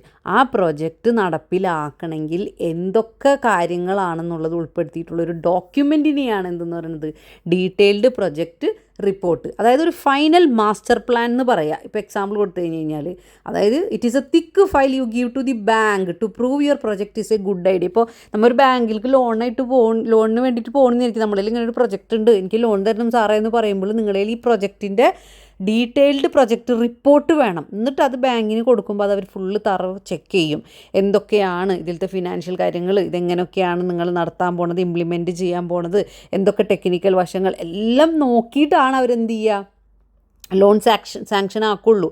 അപ്പോൾ അത്തരത്തിലുള്ള ഒരു റിപ്പോർട്ടിനെയാണ്, ഡീറ്റെയിൽ ആയിട്ടുള്ളൊരു റിപ്പോർട്ടിനാണ് ഡീറ്റെയിൽഡ് പ്രൊജക്റ്റ് റിപ്പോർട്ട് എന്ന് പറയുന്നത്. ഇനി അടുത്ത ക്വസ്റ്റ്യനാണ്, expand PERT and CPM. Expand ചെയ്യാന്ന് പറഞ്ഞാൽ എന്താണ്, അതിൻ്റെ ഫുൾ ഫോം എന്താണ്? PERT എന്ന് പറഞ്ഞാൽ PERT എന്ന് പറഞ്ഞാൽ programme evaluation and review technique. അതേപോലെ തന്നെ CPM എന്ന് പറഞ്ഞാൽ എന്താണ്? Critical path method. ഇത് കണ്ടിട്ട് ഞെട്ടൊന്നും വേണ്ട, വളരെ സിമ്പിളായിട്ടുള്ള ക്വസ്റ്റ്യനാണ്. ആദ്യം ഒരു ടെക്നിക്ക് പറഞ്ഞുതരാം. ഈ PERTും CPM എന്ന് പറഞ്ഞാൽ അപ്പം നിങ്ങൾക്ക് എന്തോർമ്മ വരണം? ഈ ക്ലോക്ക് ഓർമ്മ വരണം. ക്ലോക്ക് എന്ന് ഉദ്ദേശിക്കുന്ന സമയം. ഇതങ്ങോട്ട് മൈൻഡിൽ കയറണം, ഇതങ്ങോട്ട് മൈൻഡിൽ കയറ്റിക്കോ. അപ്പോൾ ഇതെന്ത് ഉദ്ദേശിക്കുന്നത്? ഒരു സമയം ആണ് ഇതിനായിട്ട് റിലേറ്റ് ചെയ്ത് വെച്ചിരിക്കുന്നത്. എന്താണ്? ഒരു പ്രൊജക്റ്റ് മാനേജ്മെൻറ്റിൻ്റെ സമയം പ്ലാൻ ചെയ്യാൻ വേണ്ടിയിട്ട് ഉപയോഗിക്കുന്ന ഒരു എന്താ പറയുക, ഒരു ടെക്നിക്കാണ് PERTും CPMും. അതായത് ഒരു പ്രൊജക്റ്റ് തീരാൻ വേണ്ടിയിട്ട് കൃത്യമായിട്ട് എത്ര സമയം എടുക്കുന്നു ചില സമയത്ത് എന്ത് ചെയ്യാൻ പറ്റില്ല, നമുക്ക് മുൻകൂട്ടിയിട്ട് പറയാനൊന്നും പറ്റാത്ത സാഹചര്യങ്ങളുണ്ടാവും. ആ സമയത്താണ് നമ്മൾ PERT ഉപയോഗിക്കുന്നത്. PERT എന്താണ്? Programme evaluation and review technique. ആ സമയത്ത് നമ്മൾ ഈ ടെക്നിക്ക് ഉപയോഗിക്കും. അപ്പോൾ അതിൽ പല പല മേഖലകളിലത്തെ കാര്യങ്ങളൊക്കെ വെച്ചിട്ട് എന്ത് ചെയ്യും, ഒരു ഏകദേശം വെച്ചിട്ടാണ് ടൈം കാൽക്കുലേറ്റ് ചെയ്യുക. അതായത് ഇപ്പോൾ നമ്മൾ വിചാരിച്ച കാര്യങ്ങളൊക്കെ നടക്കുന്നുണ്ടോ, ആ സമയത്തിനുള്ളിൽ നടക്കുന്നുണ്ടോ, അല്ലെങ്കിൽ തടസ്സങ്ങളുണ്ടായാൽ തന്നെ പരമാവധി എത്ര സമയം എടുക്കും, അല്ലെങ്കിൽ സാധാരണഗതിയിൽ എത്ര സമയം എടുക്കും, ഇങ്ങനെയൊക്കെ പല കാര്യങ്ങളൊക്കെ ടെക്നിക്സ് യൂസ് ചെയ്തിട്ട് എന്ത് ചെയ്യും, ഏകദേശം ഒരു സമയം കണ്ടുപിടിക്കാൻ പറ്റും. ഇപ്പോൾ എക്സാമ്പിൾ പറഞ്ഞു കഴിഞ്ഞാൽ, ഇപ്പോൾ ISROയിലൊക്കെ ഒരു റോക്കറ്റ് വിക്ഷേപിക്കുന്ന ഒരു പ്രൊജക്റ്റ് എന്ന് വിചാരിക്കുക. ഇതിൽ കൃത്യമായിട്ടൊരു സമയമൊന്നും പറയാൻ പറ്റില്ല. പല പല പരീക്ഷണങ്ങളും വിജയിക്കാനെടുക്കുന്ന സമയം മാറിക്കൊണ്ടിരിക്കൂലേ. അപ്പോൾ അത്തരത്തിലുള്ള പല ഇതിൽ വരുമ്പോഴാണ് എന്തെന്ന് പറയുക, ആ പ്രൊജക്റ്റിന് PERTൻ്റെ ടെക്നിക്ക് ഉപയോഗിക്കുക. അപ്പോൾ നമുക്ക് എന്ത് ചെയ്യും, ആ പ്രോഗ്രാമൊക്കെ ഒന്ന് ഇവാലുവേറ്റ് ചെയ്ത് ഒക്കെ ഒന്നെല്ലാം കണക്കിലെടുത്തിട്ട് എന്ത് ചെയ്യും, ഒന്ന് റിവ്യൂ ചെയ്യും. ഇത്ര സമയത്തിനുള്ളിൽ. അപ്പോൾ പേർട്ട് മനസ്സിലായില്ലേ? പേർട്ടെന്നും CPM എന്ന് പറഞ്ഞാൽ അപ്പം സമയം എന്നുള്ളത് ഓർമ്മ വന്നാൽ നിങ്ങൾക്ക് എഴുതാൻ കിട്ടും. ഇനി അടുത്തത് എന്താണ്? CPM, critical path method. Critical path method എന്ന് പറഞ്ഞു കഴിഞ്ഞാലുണ്ടല്ലോ, മുമ്പ് പലതവണ ആയിട്ട് ചെയ്തു പോയിട്ടുള്ള ചില പ്രൊജക്റ്റുകളുണ്ടല്ലോ, അതിൻ്റെ ഇത് വെച്ചിട്ടാണ് CPM ഉപയോഗിക്കുക. എങ്ങനെയാണെന്ന് വെച്ച് കഴിഞ്ഞാൽ, ഇപ്പം മുമ്പ് ആ ജോലി തീർക്കാൻ വേണ്ടിയിട്ട് എത്ര സമയം എടുത്തു ഒന്ന് ഇവാലുവേറ്റ് ചെയ്യും. വളരെ സിമ്പിളായിട്ട് പറഞ്ഞു കഴിഞ്ഞാൽ, ഇപ്പോൾ ഒരു വീട് പണി നടത്തുന്നു. അപ്പോൾ കുറേ വീട് പണികൾ മുമ്പ് നടത്തിയിട്ടുണ്ടല്ലോ. അപ്പോൾ ആ വീട് പണി ഒരു തറ പണിയാൻ എത്ര ദിവസം എടുക്കും, വാർക്കാൻ വേണ്ടി എത്ര ദിവസം എടുക്കും, ഇതൊക്കെ വെച്ചിട്ടൊരു ഒരു ഒരു ഇവാലുവേഷൻ നടത്തും അല്ലേ. എന്നിട്ടല്ലേ നമ്മൾ ആ പ്രൊജക്റ്റ് തീരുക, എപ്പോഴാണ് ആ വീട് പണി തീർക്കാന്നുള്ളൊരു ടൈമും കാര്യങ്ങളൊക്കെ കണ്ടുപിടിക്കുക. അപ്പോൾ അതിനാണ് നമ്മൾ ക്രിട്ടിക്കൽ പാത്ത് മെത്തേഡ് ഉപയോഗിക്കുക. മുമ്പ് കഴിഞ്ഞു പോയിട്ടുള്ള കാര്യങ്ങളൊക്കെ വെച്ചിട്ട് ഇവാലുവേറ്റ് ചെയ്തിട്ട് ഈ പ്രൊജക്റ്റ് തീരാൻ എത്ര സമയം എടുക്കും എന്ന് കാൽക്കുലേറ്റ് ചെയ്യുന്ന ഒരു ടെക്നിക്കാണ് എന്ത്, CPM, ക്രിട്ടിക്കൽ പാത്ത് മെത്തേഡ്. അപ്പോൾ രണ്ടും മനസ്സിലായില്ലേ? PERT programme evaluation and review technique. ആ പ്രോഗ്രാമിനൊന്ന് ഇവാലുവേറ്റ് ചെയ്തിട്ട് ഒന്ന് റിവ്യൂ ചെയ്യുന്നതിന് ആ ടെക്നിക്കിനെയാണ് പെർട്ട് എന്ന് പറയുന്നത്. CPM എന്ന് പറഞ്ഞാൽ ക്രിട്ടിക്കൽ പാത്ത് മെത്തേഡ്. അപ്പോൾ ഇത് രണ്ടും എന്താണെന്ന് ചോദിച്ചു കഴിഞ്ഞാൽ, എന്തായാലും ഇത് എഴുതുമ്പോൾ അതിൻ്റെ ഒപ്പം എഴുതേണ്ടത് എന്താണ്? These are mathematical tools or charts use to plan and schedule large projects to finish them on time. ഇനി അടുത്ത ക്വസ്റ്റ്യൻ ആണ്, what do you mean by pay back period? ഇതൊക്കെ നമ്മുടെ മുന്നത്തെ എക്സാമുകളിലൊക്കെ വന്നിട്ടുണ്ട്, പല സബ്ജക്റ്റുകളൊക്കെ നമ്മൾ പഠിച്ചു പോയിട്ടുണ്ട്. എന്താണ് pay back period? It is the time taken to get back the money you invested in a project. ഇപ്പോൾ എക്സാമ്പിൾ പറഞ്ഞു കഴിഞ്ഞാൽ, നിങ്ങൾ 1,00,000 രൂപക്ക് ഒരു വീട് മേടിച്ചു, എന്നിട്ട് നിങ്ങൾ ആ വീട് വാടകയ്ക്ക് കൊടുത്തു. അപ്പോൾ നിങ്ങൾക്ക് മാസം 20,000 രൂപക്ക് ഇങ്ങനെ വാടക കിട്ടിക്കൊണ്ടിരിക്കുന്നു. അപ്പോൾ ഇത്ര ടൈമിനുള്ളിൽ, ഇപ്പോൾ ഒരു 20,000 എന്ന് പറഞ്ഞു കഴിഞ്ഞാൽ 5 മാസം കൊണ്ടാണ് നിങ്ങൾക്ക് ആ മുടക്കിയ പൈസ, 1,00,000 രൂപ മുടക്കിയില്ലേ, അത് 5 മാസം കൊണ്ട് നിങ്ങൾക്ക് തിരിച്ച് കിട്ടി. അപ്പോൾ ആ പേ ബാക്ക് പീരീഡ് എന്ന് പറഞ്ഞാൽ നിങ്ങൾക്ക് എപ്പോഴാണ് നിങ്ങൾക്ക് ആ മുടക്കിയ പണം, നിങ്ങൾ ഇൻവെസ്റ്റ് ചെയ്തത്, ആ പണം നിങ്ങൾക്ക് തിരിച്ച് കിട്ടുന്ന ആ ഒരു പീരീഡിനാണ് പറയുന്നതെന്ന് പേ ബാക്ക് പീരീഡ്. ഇനി അടുത്ത ക്വസ്റ്റ്യൻ ആണ്, what is project appraisal? Project appraisal എന്ന് പറഞ്ഞാൽ നിങ്ങൾക്ക് അപ്പം എന്ത് ഓർമ്മ വരണം? ഹെൽത്ത് ചെക്കപ്പ് എന്നുള്ള വേർഡ് ഓർമ്മ വരണം. എന്താണ്? അതായത് ഒരു പ്രോജക്റ്റ് തുടങ്ങുന്നതിന് മുമ്പ് അത് ലാഭകരമാണോ, അതിൽ നിന്ന് പ്രോഫിറ്റ് വല്ലതും ഉണ്ടാവോ, അത് പ്രായോഗികമാണോ, അത് പ്രാക്ടിക്കലാണോ, അത് നടത്താൻ പറ്റുമോ, നമുക്ക് അത് ഇംപ്ലിമെൻറ്റ് ചെയ്യാൻ പറ്റുമോ, അങ്ങനെ പല ഘട്ടങ്ങൾ എന്ത് ചെയ്യും, ഒന്ന് ചെക്ക് ചെയ്യും, ഒരു ചെക്കപ്പ് നടത്തും, സാമ്പത്തിക അവസ്ഥയിൽ നടത്തും, ടെക്നിക്കലി സാങ്കേതിക വിദ്യ, അതായത് ടെക്നിക്കൽ വൈസ് നമുക്കത് പറ്റുമോ, അങ്ങനെ എല്ലാ കാര്യങ്ങളൊക്കെ ഒന്ന് ചെക്കപ്പ് നടത്തും. നടത്തുന്നൊരു വിശദമായിട്ടുള്ളൊരു പരിശോധനയാണ് എന്ത്, പ്രൊജക്റ്റ് അപ്രൈസൽ എന്ന് പറയുന്നത്. അതാണ് ഞാൻ പറഞ്ഞത്, പ്രൊജക്റ്റ് അപ്രൈസൽ എന്നുള്ള വേർഡ് കണ്ടപ്പോൾ നിങ്ങൾക്ക് ചെക്കപ്പ് എന്ന് ഓർമ്മ വരണം. ഒരു ഡോക്ടറിൻ്റെ ഹെൽത്ത് ചെക്കപ്പ് പോലെ തന്നെ നമ്മൾ എന്ത് ചെയ്യും, ആ പ്രൊജക്റ്റിനെ കുറിച്ച് വിശദമായിട്ടൊരു ചെക്കപ്പ് നടത്തും, വേണോ വേണ്ടയോ, ഇത് നടക്കണ കേസാണോ എന്നൊക്കെ ഉള്ളത്. അപ്പോൾ അതാണ് project appraisal. Project appraisal is the process of detailed evaluation of a project to decide whether it is worth investing in. അതായത് നമ്മൾ ഡീറ്റെയിൽ ആയിട്ട് എന്ത് ചെയ്യും, ഒരു പരിശോധന നടത്തും. ആ പരിശോധന നടത്തുന്നതിൻ്റെ പ്രോസസ്സിനെയാണ് എന്തെന്ന് പറയുന്നത് പ്രൊജക്റ്റ് അപ്രൈസൽ. എന്തിനു വേണ്ടിയിട്ടാണ് നമ്മൾ ചെയ്യുന്നത്? വെർത്ത് ഇൻവെസ്റ്റിംഗ് ആണോ, അതിൽ കാശ് ചിലവാക്കിയിട്ട് കാര്യമുണ്ടോ, അതിന് വെർത്ത് ഉണ്ടോ, കാശ് ചിലവാക്കിയിട്ട് കാര്യമുണ്ടോ. It is a feasibility test where the project's strengths and weakness are analysed by experts or bank.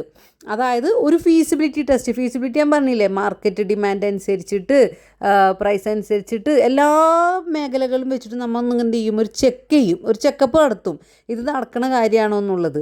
അത് ആരാണ് മെയിനായിട്ട് അതിൻ്റെ സ്ട്രെങ്ത്, ആ പ്രൊജക്റ്റിൻ്റെ സ്ട്രെങ്ത്തും വീക്ക്നെസ്സൊക്കെ അധികവും ആരാണ് അനലൈസ് ചെയ്യുക? എക്സ്പേർട്സും ബാങ്കും ആണ്. ഇപ്പോൾ ഒരു ബാങ്കിന് നമ്മൾ ആ പ്രൊജക്റ്റിൻ്റെ റിപ്പോർട്ടും കാര്യങ്ങളൊക്കെ കൊടുത്തു കഴിഞ്ഞാൽ അവരും നോക്കും, ഇവർക്ക് കാശ് കൊടുത്തിട്ട് കാര്യമുണ്ടോ, ഇന്ന് കാശ് കൊടുത്തിട്ട് നാളെ ഈ പ്രൊജക്റ്റ് തൊലഞ്ഞു പോവോ, അങ്ങനെയാണെങ്കിൽ ബാങ്ക് കാശ് കൊടുക്കില്ലേ. അപ്പോൾ അതുപോലെ എന്ത് ചെയ്യും, വളരെ ഡീറ്റെയിൽ ആയിട്ടൊന്ന് ഇവാലുവേറ്റ് ചെയ്യണത്, ഒന്നൊരു ചെക്കപ്പ് നടത്തുന്നതിനാണ് പറയുക project appraisal. It is the process of detailed evaluation of a project to decide whether it is worth investing in. It is a feasibility test where the project's strength and weakness are analysed by experts or banks. ഇനി അടുത്ത question ആണ്, what is a debenture? Debentures എന്താണ്? കടപ്പത്രങ്ങൾ. മുന്നത്തേൽ ഞാൻ പറഞ്ഞു പോയിട്ടുണ്ട്. Debenture എന്ന് പറഞ്ഞാൽ എന്താണ്? ഒരു ഡോക്യുമെൻ്റ് ആണ്. ആരാണ് ആ ഡോക്യുമെൻ്റ് ഇഷ്യൂ ചെയ്യുന്നത്? ഒരു കമ്പനി. ഞാൻ പറഞ്ഞില്ലേ, കമ്പനിക്ക് പണം ആവശ്യമുണ്ടെങ്കിൽ അവരെന്ത് ചെയ്യും? പബ്ലിക്കിൻ്റെ നിന്ന് കാശ് മേടിക്കും. എന്നിട്ട് പകരം എന്ത് ചെയ്യും? അവരൊരു ഡോക്യുമെൻ്റായിട്ട് കൊടുക്കും. അതിനാണ് പറയുക debenture. A debenture is a document or a certificate issued by the company to acknowledge that it has, അതിലെന്ത് രേഖപ്പെടുത്തിയിട്ടുണ്ടാവും? It has borrowed a specific amount of money. ആ കമ്പനി എന്ത് ചെയ്തിട്ടുണ്ട്? ഇത്ര രൂപ ഞങ്ങൾ എന്ത് ചെയ്തിട്ടുണ്ട്? കടം മേടിച്ചിട്ടുണ്ട് എന്നുള്ളത് രേഖപ്പെടുത്തും. ആരിൽ നിന്നാണ് കടം മേടിച്ചിട്ടുള്ളത്? ഫ്രം ദി പബ്ലിക്, ജനങ്ങളിൽ നിന്നും. It is a long term ഡെപ്റ്റ് ഇൻസ്ട്രുമെൻറ്റ്. ഇതൊരു ലോങ് ടേം ആണ്. ഇന്ന് കടം കൊടുത്തിട്ട് പബ്ലിക്ക് നാളെ പോയിട്ട് പറയണ്, പബ്ലിക്ക് എന്ന് പറഞ്ഞാൽ എന്താണ്? പൊതുജനങ്ങൾ പോയിട്ട് പറയണ് ഞങ്ങൾ കാശ് കൊണ്ട് തന്നെയെന്നാണ്. അങ്ങനൊന്നും പറ്റില്ല, അതൊരു ലോങ് ടേം ആണ്. അപ്പോൾ debenture is a document or a certificate issued by a company to acknowledge that it has borrowed a specific amount of a money from the public. It is a long term ഡെപ്റ്റ് instrument. ഇപ്പോൾ സിമ്പിളായിട്ട് പറഞ്ഞു കഴിഞ്ഞാൽ when a company needs a lot of money, ഈ money എന്ന് ഉദ്ദേശിക്കുന്നത് capital for a project, it might not want to take it all from the bank. ബാങ്കിൽ നിന്ന് മേടിക്കണമെന്നില്ല. Instead it ask the public for a loan. People who give this loan are called debenture holders എന്നും പറയും. ഈ loan കൊടുക്കുന്ന ആളുകൾ എന്ത് പറയും? Debenture holders. In return ആയിട്ട് എന്ത് ചെയ്യും? Company will give them a certificate promising to pay back the money with regular interest. ഇതാണ് ചുരുക്കി പറഞ്ഞ ഡിബെഞ്ചേഴ്സ് എന്ന് പറഞ്ഞാൽ. വീഡിയോ ഹെൽപ്ഫുൾ ആണെങ്കിൽ എന്തായാലും ഇപ്പോൾ തന്നെ ഇടയിൽ കൂടെ കമൻറ്റ് ചെയ്യണം, ലൈക്കും ചെയ്യണം. അതുപോലെ തന്നെ എങ്ങനെയാണ് നിങ്ങൾക്ക് ഈ സബ്ജക്റ്റ് ടഫാണോ സിമ്പിളാണോ എന്നൊക്കെ ഒന്ന് കമൻറ്റിൽ പറയണം, എന്നാലേ അറിയാൻ പറ്റുള്ളൂ.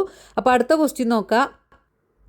What is a project risk? Project risk എന്ന് പറഞ്ഞാൽ എന്താണ്? ക്വസ്റ്റ്യൻ ഇതിനുണ്ട്. റിസ്ക് എന്താണ്? റിസ്ക് അതായത് ചിലപ്പോൾ നമ്മൊരു പ്രൊജക്റ്റ് വിചാരിച്ച പോലെ തന്നെ പോകണമെന്നില്ല, പ്ലാൻ ചെയ്ത പോലെ പോകണമെന്നില്ല. അവിടെ റിസ്ക്കൊക്കെ സംഭവിക്കുക. ചിലപ്പോൾ എന്തെങ്കിലും പ്രശ്നങ്ങളൊക്കെ സംഭവിക്കുക. ചിലപ്പോൾ പ്രൊജക്റ്റ് ഫെയിലായി പോവാം, അല്ലെങ്കിൽ ചിലപ്പോൾ സമയം വൈകിക്കൊണ്ടിരിക്കാം, അല്ലെങ്കിൽ ചിലപ്പോൾ കാശ് കൊണ്ട് ഭയങ്കര എക്സ്പെൻസീവായി പോവാം. അങ്ങനെ പല പ്രശ്നങ്ങളും വരുന്നത് അതിനാണ് പ്രൊജക്റ്റ് റിസ്ക് എന്ന് പറയുന്നത്. ഫിനാൻഷ്യൽ റിസ്ക് വരാം. കാശ് ചിലപ്പോൾ ഔട്ട് ഓഫ് മണി ആയി പോകും, കാശ് ഉണ്ടാവില്ല കയ്യിൽ, അങ്ങനത്തെ പ്രശ്നങ്ങൾ വരാം. ടെക്നിക്കലായിട്ടുള്ള റിസ്ക് വരാം. അതായത് നമ്മൾ ആ പ്രൊജക്റ്റിന് വേണ്ടിയിട്ടുള്ള നമ്മുടെ മെഷീനറീസ് ചിലപ്പോൾ വർക്ക് ചെയ്യാണ്ടായി പോവാം, അപ്പോൾ പണി മുടക്കുക. അപ്പോൾ വരുന്ന ടെക്നിക്കൽ റിസ്ക്കുകൾ വരാം.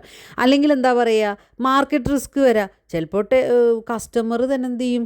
നമ്മൾ ചെയ്തുകൊണ്ടിരിക്കുന്നു, പക്ഷേ കസ്റ്റമറിന് ഇനി ഈ സാധനം ആവശ്യമില്ല, കാരണം വേറൊരു സാധനം പ്രൊജക്റ്റ് മാർക്കറ്റിൽ ഇറങ്ങി തുടങ്ങി. അപ്പോൾ പിന്നെ ഞാൻ പറഞ്ഞില്ലേ, മുമ്പത്തെ വീഡിയോസിലൊക്കെ ഞാൻ പറഞ്ഞിട്ടുണ്ട്, ചില സാധനങ്ങൾ നമ്മൾ ഭയങ്കര അടിപൊളിയായിട്ട് സ്മാർട്ട് വാച്ച് ഇങ്ങനെ ഇറക്കിക്കൊണ്ടിരിക്കുകയാണ്. അപ്പോൾ നോക്കുമ്പോൾ കാണും സ്മാർട്ട് വാച്ചിനേക്കാൾ വലിയൊരു അടിപൊളി സാധനം വേറൊരു കോമ്പറ്റീറ്റർ ഇറക്കിയിട്ടുണ്ടാവും. അപ്പോൾ നമുക്കിത് എന്തായി പോകും? ഫ്ലോപ്പായി പോകും. അങ്ങനെ മാർക്കറ്റ് റിസ്ക് വരാം. അങ്ങനെ പലതരത്തിലുള്ള റിസ്ക്കുകൾ വരാം. അപ്പോൾ റിസ്ക് എന്ന് പറഞ്ഞാൽ, പ്രൊജക്റ്റ് റിസ്ക് എന്ന് പറഞ്ഞതാണ് it is N uncertain event.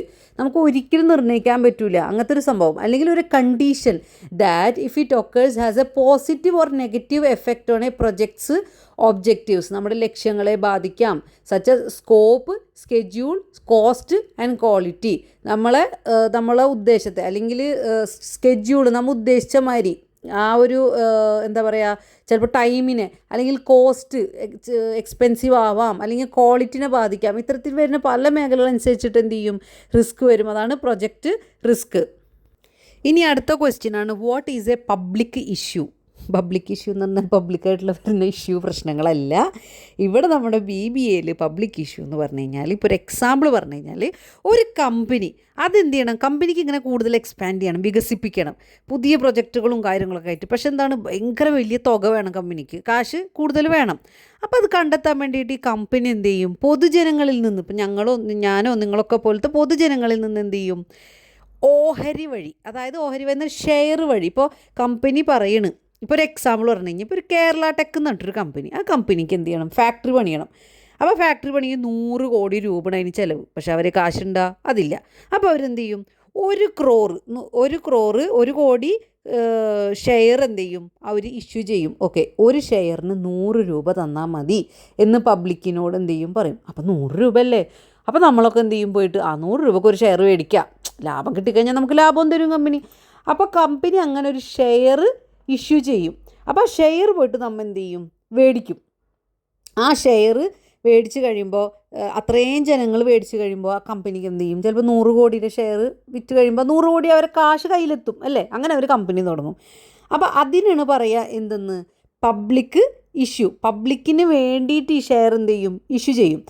എന്തിനു വേണ്ടിയിട്ട്? ലാർജ് എമൗണ്ട് ഓഫ് മണി ചിലപ്പോൾ ഒരു ബാങ്കിനൊന്നും പ്രൊവൈഡ് ചെയ്യാൻ പറ്റില്ല, വലിയൊരു തുകയായിരിക്കും. അപ്പോൾ കമ്പനി ചെയ്യുന്ന ഒരു പരിപാടിയാണ് എന്ത്? Public issue. A public issue is an invitation by a company to the general public. നമ്മളെപ്പോലത്തെ പൊതുജനങ്ങളോട് എന്ത് ചെയ്യും?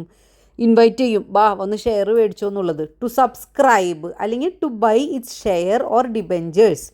It is the most common way for large companies to raise long term capital. ഈ ക്യാപിറ്റൽ എന്നുള്ള വാക്കൊന്നും കേൾക്കുമ്പോൾ ഞെട്ടണ്ടല്ല. ക്യാപിറ്റൽ എന്ന് എന്താണ്? പണം. ആ പണം കണ്ടെത്താൻ വേണ്ടിയിട്ട്, ലോങ് ടേം ആയിട്ട് അവർക്ക് പണം കണ്ടെത്താൻ വേണ്ടിയിട്ട് അവർ ചെയ്യുന്ന ഒരു പരിപാടി, വലിയ വലിയ കമ്പനികൾ ചെയ്യുന്ന പരിപാടിയാണ് എന്ത്? Public issue. A public issue is an invitation by the company to the general public to subscribe or to buy its shares or debentures. It is the most common way for large companies to raise long-term capital.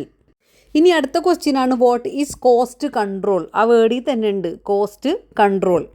It is the process of monitoring, tracking and regulating the actual expenses of a project to ensure they do not exceed the approved budget. അതായത് നമ്മൾ ഒരു പ്രൊജക്റ്റിന് വേണ്ടിയിട്ടൊരു ബഡ്ജറ്റും കാശൊക്കെ തീരുമാനിച്ച് വെച്ചിട്ടുണ്ടാവും. അത് അങ്ങനെ തന്നെയല്ലേ പോകണമെന്നൊന്ന് മോണിറ്റർ ചെയ്യുക, ഒന്ന് ട്രാക്ക് ചെയ്യുക. കാരണം എന്ന് വെച്ച് കഴിഞ്ഞാൽ ചില സമയത്ത് എന്താവും? എക്സ്പെൻസ് കൂടും. അപ്പോൾ നമ്മൾ അതിനുള്ള വഴികൾ കണ്ടുപിടിച്ചിട്ട് നമ്മൾ ആ ബഡ്ജറ്റിനനുസരിച്ച് നിന്ന് കാര്യങ്ങൾ മുന്നോട്ട് പോയി ആ പ്രൊജക്റ്റ് തീർക്കാൻ വേണ്ടി ശ്രമിക്കണം. അപ്പോൾ അതിനെയാണ് പറയുക cost control. Cost control is the process of monitoring, tracking and regulating the actual expenses. നമ്മൾ ആദ്യം പ്രൊജക്റ്റ് തുടങ്ങിയപ്പോൾ വിചാരിച്ചിരുന്നത് ആക്ച്വൽ ആയിട്ടുള്ള ശരിക്കുള്ള ആ എക്സ്പെൻസസ്, ആ ചിലവുകൾ of a project to ensure they do not exceed the approved budget. നമ്മൾ തീരുമാനിച്ച് വെച്ച ബഡ്ജറ്റിനേക്കാളും എന്ത് ചെയ്യാൻ പാടില്ല? എക്സീഡ് ചെയ്യാൻ പാടില്ല, അതിനേക്കാളും കൂടാൻ പാടില്ല. അങ്ങനെ ചെയ്യണം. അപ്പം നമ്മങ്ങനെ ട്രാക്കും മോണിറ്ററൊക്കെ ചെയ്യണ ഒരു പ്രോസസ്സിനാണ് പറയുന്നത് കോസ്റ്റ് കൺട്രോൾ. ഇനി അടുത്ത ക്വസ്റ്റ്യൻ ആണ്, what is margin money? Margin money എന്ന് പറഞ്ഞാൽ എന്താണ്? അതായത് നമ്മളിപ്പോൾ ഒരു പ്രൊജക്റ്റിന് വേണ്ടിയിട്ട് നമ്മൾ ബാങ്കിനെ സമീപിക്കുന്നു, ബാങ്ക് കാശ് തരുന്നു. ഇപ്പോൾ 1,00,000 പ്രൊജക്റ്റ് ആണെങ്കിൽ ആ 1,00,000 മുഴുവനും ബാങ്കൊന്നും ഇടൂല. നമ്മളേലും കയ്യിൽ എന്തെങ്കിലുമൊക്കെ കാശ് വേണ്ടേ? പിന്നെ പ്രൊജക്റ്റായിട്ടും ബിസിനസ്സായിട്ടും അങ്ങോട്ട് ഇറങ്ങിയേക്കണ്. അപ്പോൾ ഇപ്പോൾ ഒരു 1,00,000-ൻ്റെതാണെങ്കിൽ 70,000 രൂപ ചിലപ്പോൾ ബാങ്ക് ലോണായിട്ട് തരും. ബാക്കി 30,000 രൂപ നമ്മളിടണം, നമ്മുടെ പോക്കറ്റിൽ നിന്ന് എടുത്തിടണം. അങ്ങനെ പറയണ ആ ഒരു പൈസയാണ് പറയുന്നത് margin money. The portion of the project cost that the owner must pay from their own pocket. The bank usually lends 75 to 80%. The remaining 20 to 25% is the margin money. ആ പൈസയാണ് എന്തെന്ന് പറയുക? നമ്മൾ പൈസ ആ ഒരു 20-25% എത്രയാണോ ആ ടോട്ടൽ പ്രൊജക്റ്റിൻ്റെ ഫണ്ട് എന്ന് വെച്ച് കഴിഞ്ഞാൽ അതിൻ്റെ ഒരു 20-25% നമ്മൾ ഓണർ എന്ന് പറഞ്ഞ ആൾ എന്തായിരിക്കണം? അതിലിടണതിനാണ് പറയുക മാർജിൻ മണി. അപ്പോൾ വീഡിയോ യൂസ്ഫുൾ ആണെങ്കിൽ കമൻറ്റ് ചെയ്യുക, സബ്സ്ക്രൈബ് ഇപ്പോൾ തന്നെ ചെയ്തു വെച്ചോ, ബെൽ ബട്ടൺ ക്ലിക്ക് ചെയ്ത് വെച്ചാൽ നിങ്ങൾക്ക് അടുത്ത വീഡിയോ ഇടുമ്പോൾ നോട്ടിഫിക്കേഷൻ കിട്ടുള്ളൂ. ചിലർ മറന്നു പോകും, എന്നിട്ട് പിന്നെ ചാനൽ ഏതൊന്നും ഓർമ്മ ഉണ്ടാവില്ല. അപ്പോൾ എന്തായാലും സബ്സ്ക്രൈബ് ചെയ്തിടുക, ബെൽ ബട്ടൺ ക്ലിക്ക് ചെയ്ത് വെക്കുക. അപ്പോൾ നോട്ടിഫിക്കേഷൻ വന്നാൽ നിങ്ങൾക്ക് അടുത്ത വീഡിയോ കിട്ടും. അപ്പോൾ അടുത്ത ക്വസ്റ്റ്യൻ നോക്കാം.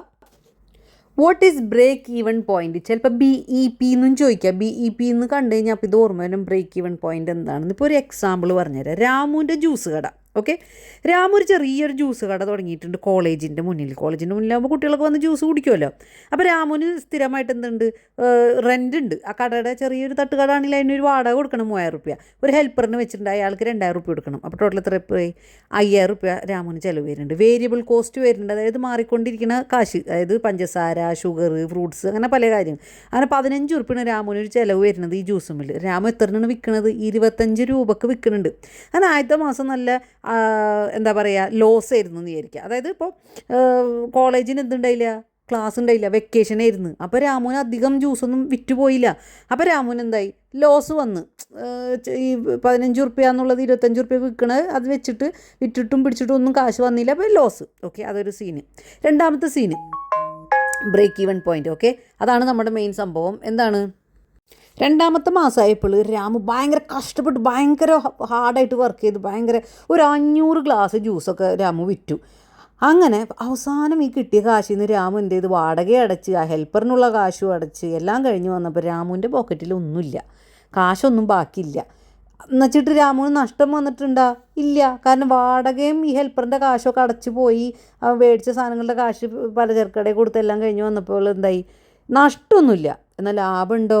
അതുമില്ല. അപ്പോൾ ആ ഒരു പോയിൻറ്റിനാണ് പറയുന്നത് ബ്രേക്ക് ഈവൺ പോയിൻറ്റ്.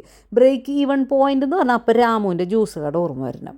ഓക്കെ, അപ്പോൾ what is break even point? Break even point is the level of sales or production at which the total revenue is equal to the total cost. At this point the business makes no profit and no loss. അതായത് ആ ചിലവാക്കിയ total കാശുണ്ടല്ലോ, അതായത് വന്ന കാശ്, income, രാമുവിന് 500 glass വിറ്റിട്ട് 500 glass juice വിറ്റിട്ട് കിട്ടിയ കാശുണ്ടല്ലോ, അതും രാമു ചിലവാക്കിയ കാശും ഒക്കെ ഒന്നും സംഭവിച്ചിട്ടില്ല, പ്രോഫിറ്റും ഇല്ല ലോസും ഇല്ല. ആ ഒരു പോയിൻറ്റിനാണ് പറയുക ബ്രേക്ക് ഈവൺ പോയിൻറ്റ്. ഓക്കെ, നമ്മുടെ വീഡിയോയിലത്തെ ലാസ്റ്റത്തെ ക്വസ്റ്റ്യൻ ആണ് പ്രൊജക്റ്റ് മാനേജ്മെൻറ്റ്. ഇതും നിങ്ങൾ പച്ചവെള്ളം മാതിരി പഠിക്കണം. നമ്മൾ വീഡിയോ തുടങ്ങിയത് തന്നെ പ്രൊജക്റ്റ് എന്താണെന്ന് പറഞ്ഞിട്ടാണ്.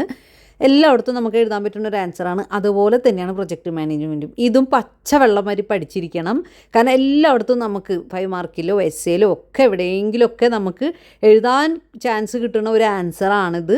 അപ്പോൾ ഇത് നന്നായിട്ട് പച്ചവെള്ളം പഠിക്കണം. എന്താണ് പ്രൊജക്റ്റ് മാനേജ്മെൻറ്റ്? പ്രൊജക്റ്റ് മാനേജ്മെൻ്റ് എന്ന് പറഞ്ഞു കഴിഞ്ഞാൽ നമ്മൊരു ലക്ഷ്യം ഉണ്ടല്ലോ, പ്രൊജക്റ്റ് എന്ന് പറഞ്ഞു കഴിഞ്ഞാൽ തന്നെ നമുക്കൊരു ലക്ഷ്യം ഉണ്ടാവും അല്ലേ. ആ ഒരു ലക്ഷ്യത്തിലെത്തിക്കാൻ വേണ്ടിയിട്ട് നമുക്ക് എന്തൊക്കെ വേണം? അറിവ് വേണം, നോളേജ് വേണം അല്ലേ. അതേപോലെ തന്നെ കഴിവുകൾ ഉണ്ടായിരിക്കണം, സ്കിൽസ്.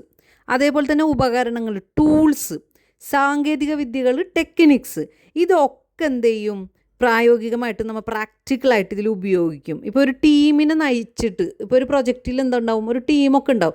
എന്നിട്ട് ഒരു നമുക്കൊരു പരിധി ഉണ്ടാവും അല്ലേ. പരിധിനാണ് കോൺസ്ട്രെയിൻസ് എന്ന് പറയുക. ആ പരിധിക്കുള്ളിൽ, പരിധി എന്ന് പറഞ്ഞാൽ ചിലപ്പോൾ കാശ് കൊണ്ടായിരിക്കാം, നമുക്കൊരു ബഡ്ജറ്റ് ഉണ്ടാവും, അല്ലെങ്കിൽ ടൈം കൊണ്ടായിരിക്കും.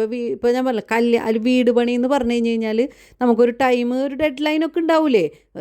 25 കൊല്ലമല്ലല്ലോ ഒരു വീട് പണി തീർക്കാൻ വേണ്ടി എടുക്കുക.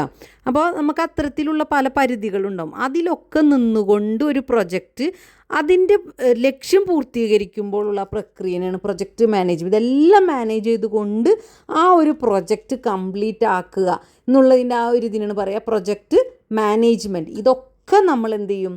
അപ്ലൈ ചെയ്യും ഈ പ്രൊജക്റ്റിൽ. ഏത് കഴിവുകളായാലും, ടൂൾസ് ആയാലും, സ്കിൽസ് ആയാലും, ടെക്നിക്കായാലും, അതേപോലെ തന്നെ നമുക്ക് നിശ്ചയിച്ചിട്ടുള്ള ആ ഒരു പരിധിക്കുള്ളിൽ നിന്ന് തന്നെ കൊണ്ട് നമ്മൾ ഈ എന്താ പറയുക പ്രൊജക്റ്റ് കംപ്ലീറ്റ് ചെയ്താണ്ട് തീർക്കണ് അടിപൊളിയായിട്ട്. അപ്പോൾ അത്തരത്തിലുള്ള എല്ലാ കാര്യങ്ങളും അപ്ലൈ ചെയ്യുന്നതിനാണ് പ്രൊജക്റ്റ് മാനേജ്മെൻറ്റ് എന്ന് പറയുന്നത്.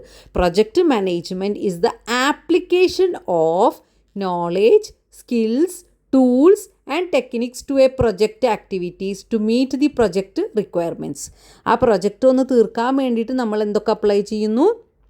നോളേജ്, അറിവ്, സ്കിൽസ്, കഴിവുകൾ, ടൂൾസ്, ഉപകരണങ്ങൾ, techniques to project activities to meet the project requirements. It is the process of leading the work of a team to achieve all project goals within the given constraints. ഒരു പ്രോസസ്സാണ് എന്ത്? ആ ടീമിനെ, ആ work ടീമിനെ നയിച്ചുകൊണ്ട് നമ്മൾക്ക് കിട്ടിയിട്ടുള്ള എന്താ പറയുക, ഒരു ചെറിയൊരു പരിധി ഉണ്ടാവില്ലേ, അതിനാണ് കോൺസ്ട്രെയിൻസ് എന്ന് പറയുന്നത്. അതായത് ആ ഒരു നിശ്ചയിച്ചിട്ടുള്ള പരിധിക്കുള്ളിൽ നിന്നുകൊണ്ട് തന്നെ, ആ പരിധി എന്ന് ഉദ്ദേശിക്കുന്നത് എന്താണ്? കാശ് കൊണ്ടാവാം, ടൈം കൊണ്ടാവാം, ഒക്കെ എന്തിൽ നിന്നാണെങ്കിലും ആ കോൺസ്ട്രെയിൻസിൽ നിന്നുകൊണ്ട് തന്നെ നമ്മുടെ പ്രൊജക്റ്റിൻ്റെ ഗോൾസൊക്കെ അച്ചീവ് ചെയ്ത് ലക്ഷ്യത്തിലെത്തിക്കഴിഞ്ഞ് കഴിഞ്ഞാൽ നമ്മൾ അത്തരത്തിലുള്ള ആ ഒരു പ്രോസസ്സിനാണ് പറയുന്നത് പ്രൊജക്റ്റ് മാനേജ്മെൻറ്റ്. അപ്പോൾ ഇതൊക്കെയാണ് നമ്മുടെ പ്രൊജക്റ്റ് മാനേജ്മെൻറ്റ് BBAയുടെ 6th സെമസ്റ്ററിലെ ഇമ്പോർട്ടൻറ്റ് 2 മാർക്ക് ക്വസ്റ്റ്യൻസ്. കഴിഞ്ഞിട്ടില്ല. ഇത് മാത്രമല്ല ഇനിയും കുറച്ച് ക്വസ്റ്റ്യൻസ് ഉണ്ട്. പക്ഷേ വീഡിയോ ലോങ് ആയി പോകണോണ്ടും കഴിഞ്ഞ പ്രാവശ്യം കുറച്ച് പേര് പറഞ്ഞു ഷോർട്ട് വീഡിയോസ് ഇട്ടാൽ മതിയെന്ന്. പക്ഷേ നമുക്ക് ടൈം കുറച്ചേ ഉള്ളൂ. എക്സാം വളരെയധികം അടുത്താണ് എത്തി നിൽക്കുന്നത്. ഇത് നിങ്ങളുടെ 6th സെമസ്റ്ററാണ്. കളിച്ചിരിക്കാനുള്ള ടൈമല്ല, പഠിച്ച് മര്യാദക്ക് പരീക്ഷ എഴുതുക, പാസ്സാവുക. അപ്പോൾ ചാനൽ സബ്സ്ക്രൈബ് ചെയ്യാൻ മറക്കരുത്. അതുപോലെ തന്നെ ഈ വീഡിയോ ഹെൽപ്ഫുൾ ആണെങ്കിൽ എന്തായാലും കമൻറ്റ് ചെയ്യണം. ഇപ്പോൾ തന്നെ ലൈക്ക് ചെയ്ത് വെച്ചോ. അതുപോലെ തന്നെ ഏതൊക്കെ സബ്ജക്ട്സാണ് നിങ്ങൾക്ക് ക്ലാസ് വേണ്ടതെന്നുള്ളത് കമൻറ്റ് ചെയ്യുക. അപ്പോൾ ഇനിയും 2 മാർക്ക് ക്വസ്റ്റ്യൻസ് ഉണ്ട്. പക്ഷേ നിങ്ങൾ കമൻറ്റ് ഇട്ടാലേ വീഡിയോ അപ്ലോഡ് ചെയ്യുള്ളൂ. അതുപോലെ തന്നെ നമ്മുടെ പ്ലേ ലിസ്റ്റിൽ BBAയുടെ 6th സെമ്മിൻ്റെ പ്രീവിയസ് ഇയർ ക്വസ്റ്റ്യൻ പേപ്പേഴ്സൊക്കെ അപ്ലോഡ് ചെയ്ത് വെച്ചിട്ടുണ്ട്. അതൊക്കെ നല്ലോണം നോക്കി പഠിക്കുക. അപ്പോൾ ചാനൽ സബ്സ്ക്രൈബ് ചെയ്യുക, ലൈക്ക് ചെയ്യുക, അതുപോലെ തന്നെ കമൻറ്റ് ചെയ്യുക. അപ്പോൾ ഓൾ ദ ബെസ്റ്റ്.